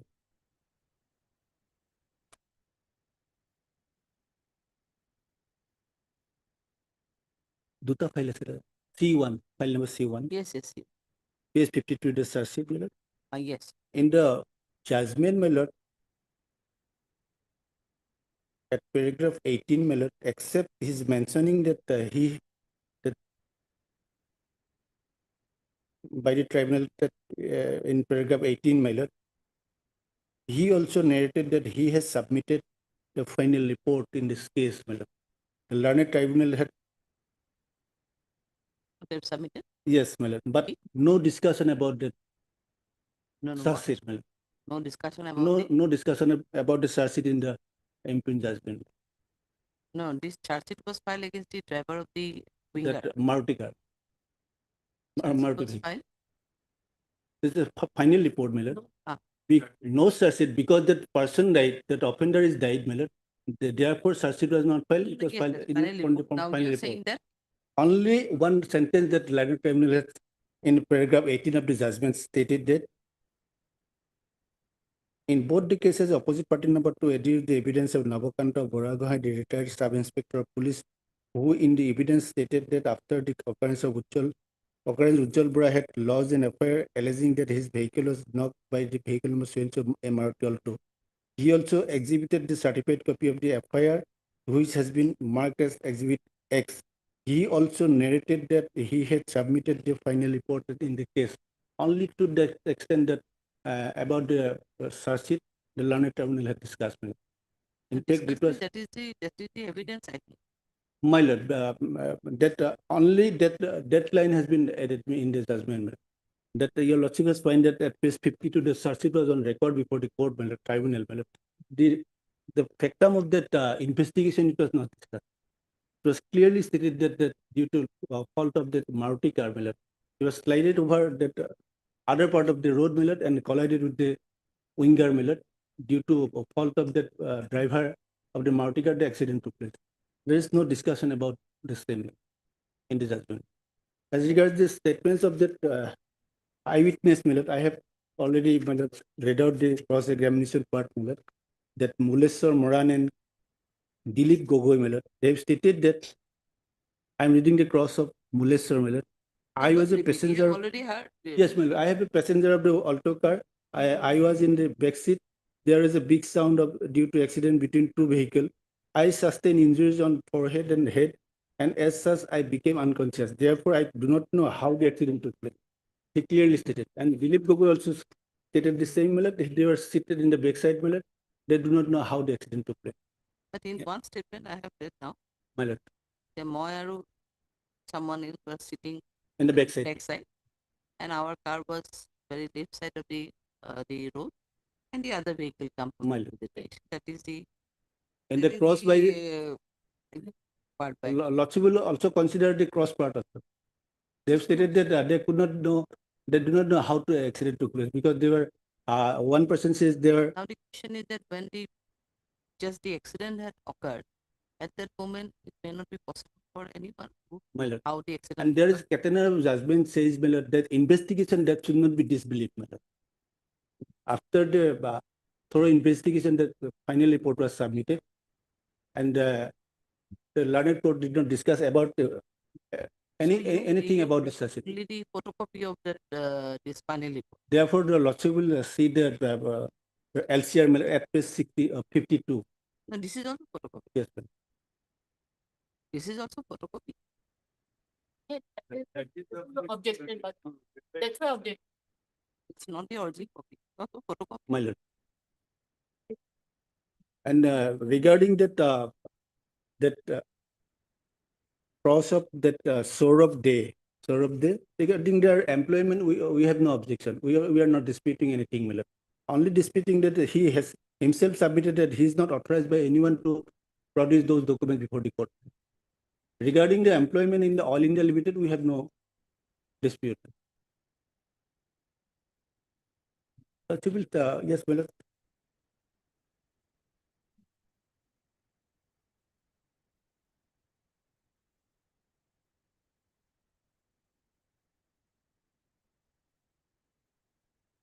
April 9.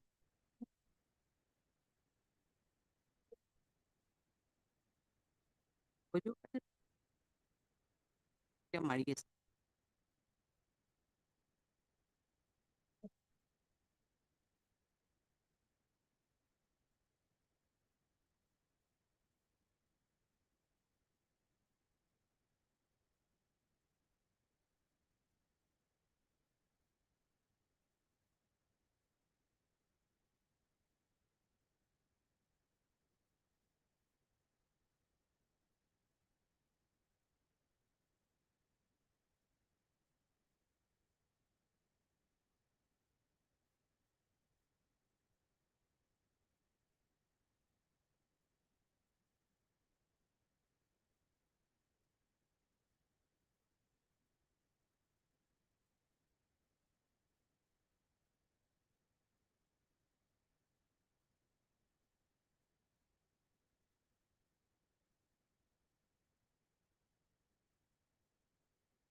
Oh, let's see. My lord. Your order is reserved. My lord. Highly obliged, ma'am. Only prime that in both the cases we have deposited this statutory amount that Pardon? that statutory amount we have deposited In both the matter. Yes. I'm obliged. Highly obliged.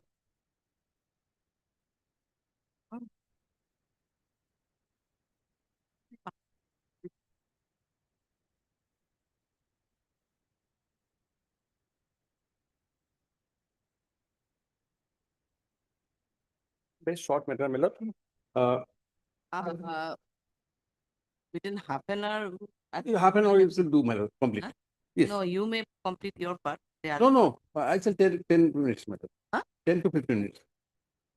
Here And only, your- my lord, we want to withdraw a suit, which is liberty to file a fresh suit. And that has been refused, my lord, by the trial court. If you also see page 33. That, On the other side, you are. Yes, Delhi Kolanda is. No, we are not going to wait. I mean, he is No, coming. he may start. Okay. my lord, page 33, if you also see.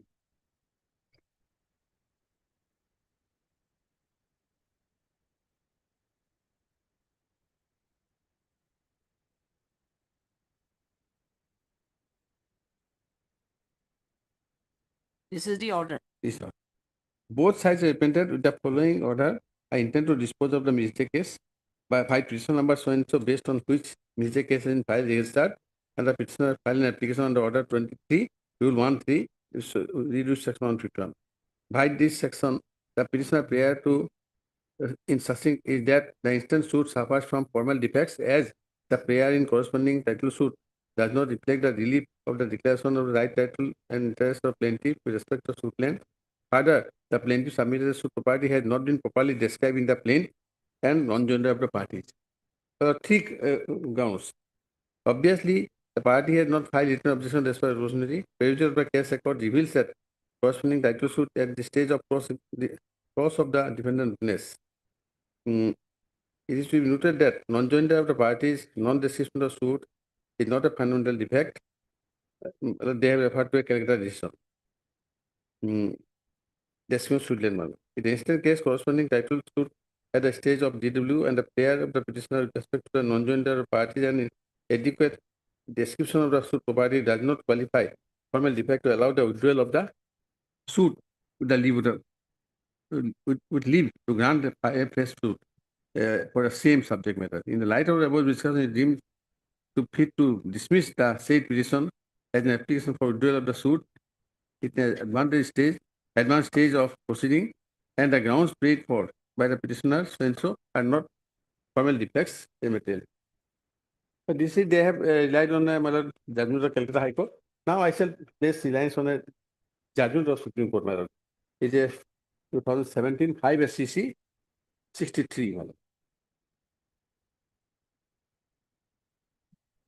That was rejected.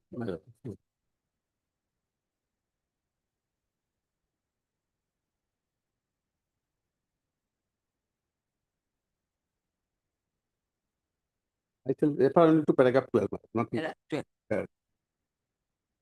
In the present case, the appellants have filed a suit describing the suit property as survey number so. Respondents are said to have transferred the patta for the suit property citing survey number so. The defect in the survey number of the suit property goes to the very core of the subject matter of the suit, and the entire proceeding would be fruitless if the decree holder is not able to get the decree executed successfully, and thus the said defect will continue to be a formal defect in the meaning of Order 23, Rule 1(3)(a). That apart, respondents are said to have executed an imam settlement so in favor of the son so, mentioning the suit property survey number so. We are convinced that the case for appellant would fall under section so. So here, this. But what was the observation on the court? Why it was rejected?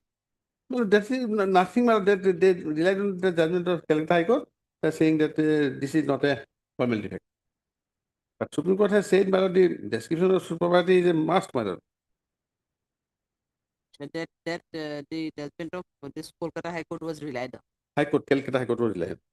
That is at page 33, 2001 to a CCC 30. Non-description of suit line is not a formal defect. That's the thing. Okay.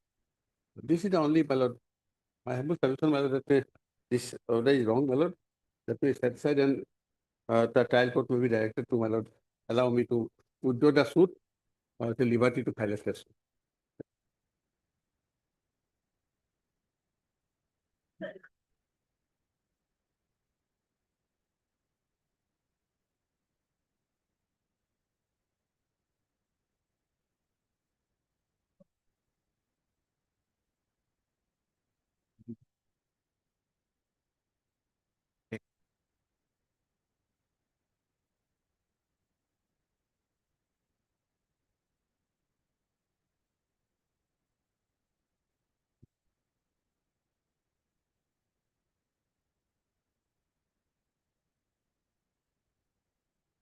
Order.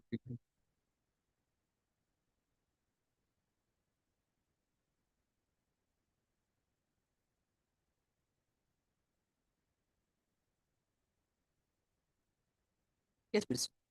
But in this case, although the impugn order has relied on some judgment and said that this doesn't suffer from formal defect, and thereby the application was rejected. If your lordship goes to the application filed by them, your lordship will find that it's not a case of some formal defect appearing in the plaint. There are defects on merit.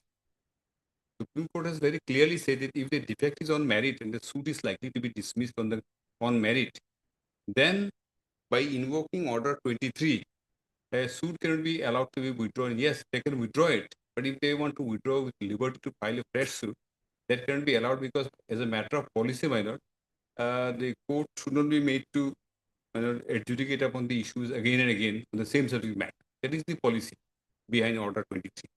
Now, if your lordship goes to their application at page 23, lordship will find what are the defects which they have pointed out for which they want to withdraw. And according to them, it's a formal defect, but lordship will find that themselves have mentioned certain grounds which are on which the suit itself is likely to be dismissed on merit. 23. Page 29, ma'am. 29. It's part of his application. Starts from page 28. Yes. And page 21, paragraph 4, they have mentioned the defects from which, according to them, the suit is suffering, for which they want to withdraw it. Paragraph 4, ma'am. That after due consultation with newly engaged advocate, plaintiffs could realize that suit may be failed due to following formal defects.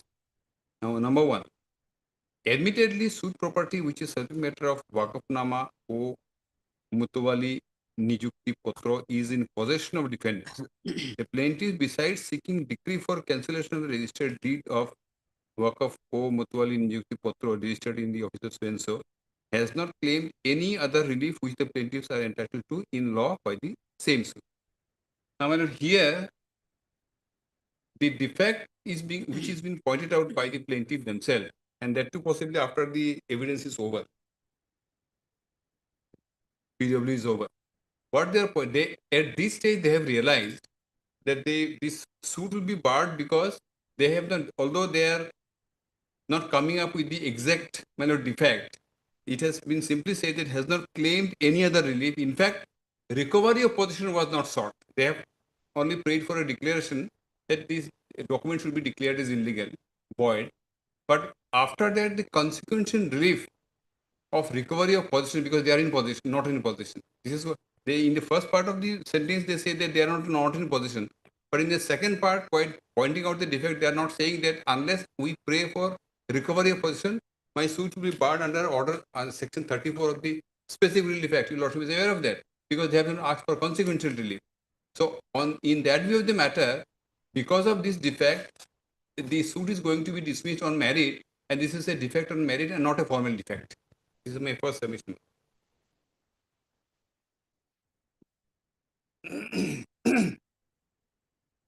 Well, I'm just reading section 34 of the specifically for a moment. Section 34 of the specifically says, discretion of court as to declaration of status or right. Any person entitled to any legal character or to any right as to any property may institute a suit against any person denying or interested to deny his title to such character or right, and the court may, in its discretion, make therein a declaration that he is so entitled, and the plaintiff need not in such suit ask for any other relief. Now, proviso. Provided that no court shall make any such declaration where the plaintiff being able to seek further relief then a mere declaration of title omits to do so. Now, here in this case, if your lordship goes to the plaint, lordship will find, which I have annexed here,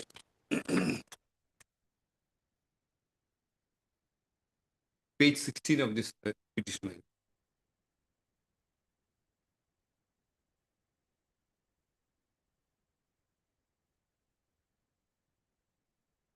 Page 16, my lord, paragraph 34, Roman 1.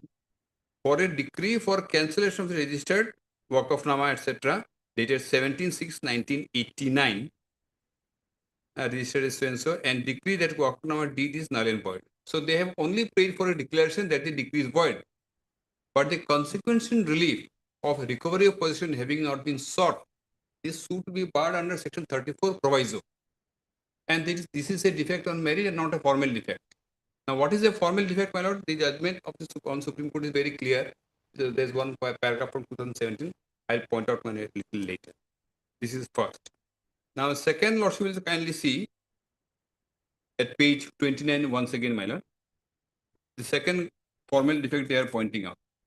Page 29.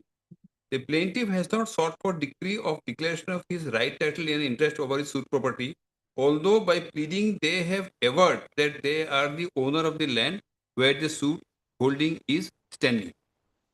Now, this is again barred under order 2 rule 2 of the Civil Procedure Code. in a particular dispute, my lord, if you are entitled to ask for certain reliefs, you ask for one relief, you leave out one relief. Subsequently, on the same cause of action, you cannot file a second suit saying that there's another relief, it was left out in the earlier suit. So I want to first file a fresh suit on the same cause of action and on the same subject matter, but my prayer is little different because this prayer I failed to mention in the first suit. This is under Order 2, Rule 2, my lord. So second defect is a defect on Order 2, Rule 2.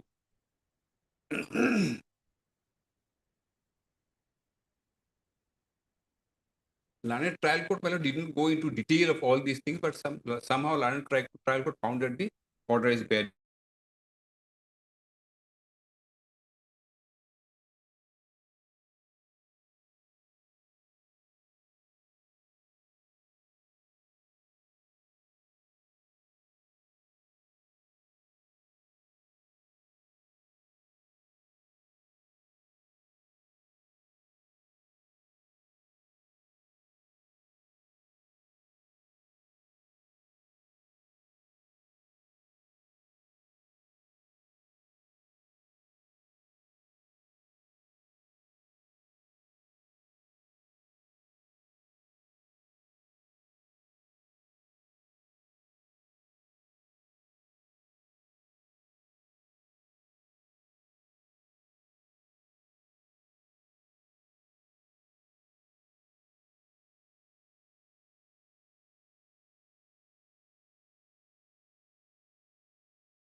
Two matters left. One is 14 and 14, my lord. 14. No, I'm not going to hear, in fact. My lord. Both 14 and 17. My lord, it may be, a date may be fixed, my lord. You want any fixed date here? My lord. You want Because, any my fixed lord, date? I have some urgency. Early hearing petition was given in this Okay, case. okay. Achha. So that was allowed. So, my lord, They a will date. see a hearing date. Okay. Yes, I have also urgency. They are going to. And 20, my lord. They are constructing. Actually, execution case is pending, and therefore we are insisting for listening out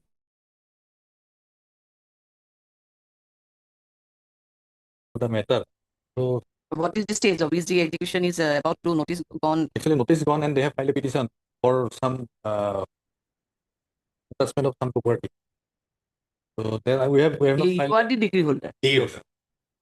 That petition is not yet disposed of because we have filed a petition, but in the meantime, due to our prayer. You have filed your objection. Yes, but Execution, though, is there are various ways.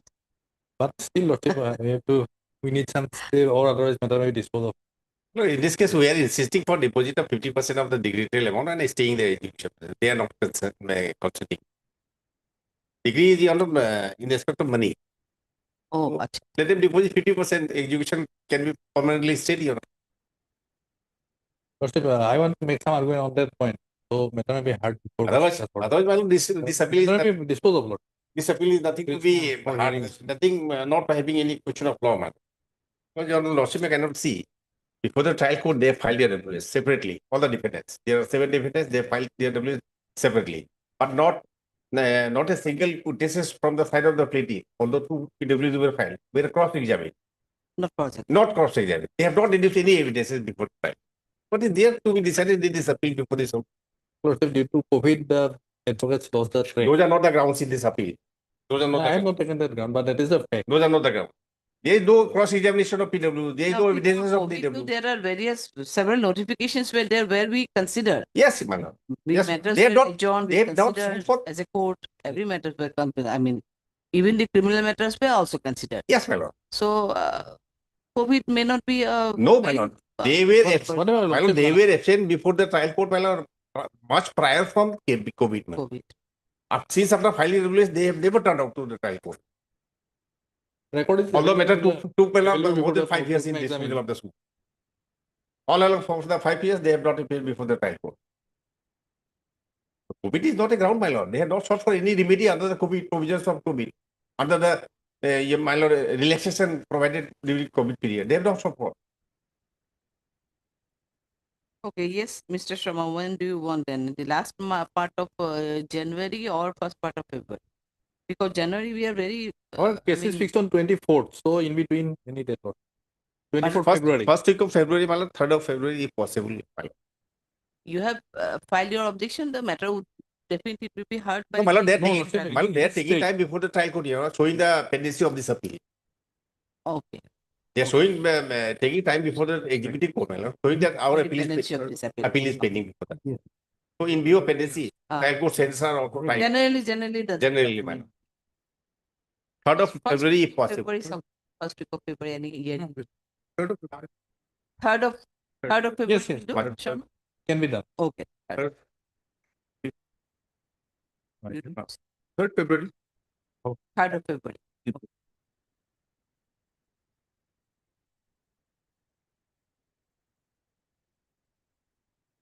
There is something for which this order could not be passed. I'll show it before your lordship.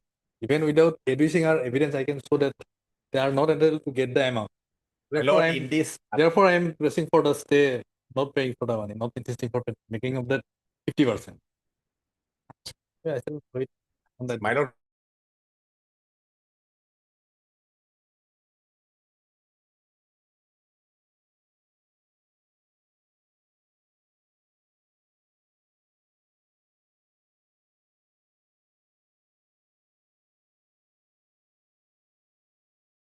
Grounds taken the proceed defeated by oral or document evidence. Can those be accepted by the plaintiff is on the strength of their those document is not are the entitled to matters get of merit, my lord, to be taken into consideration by your lord. The plaintiff on the strength of their documents is not entitled to get the. That is your maybe. Okay. Much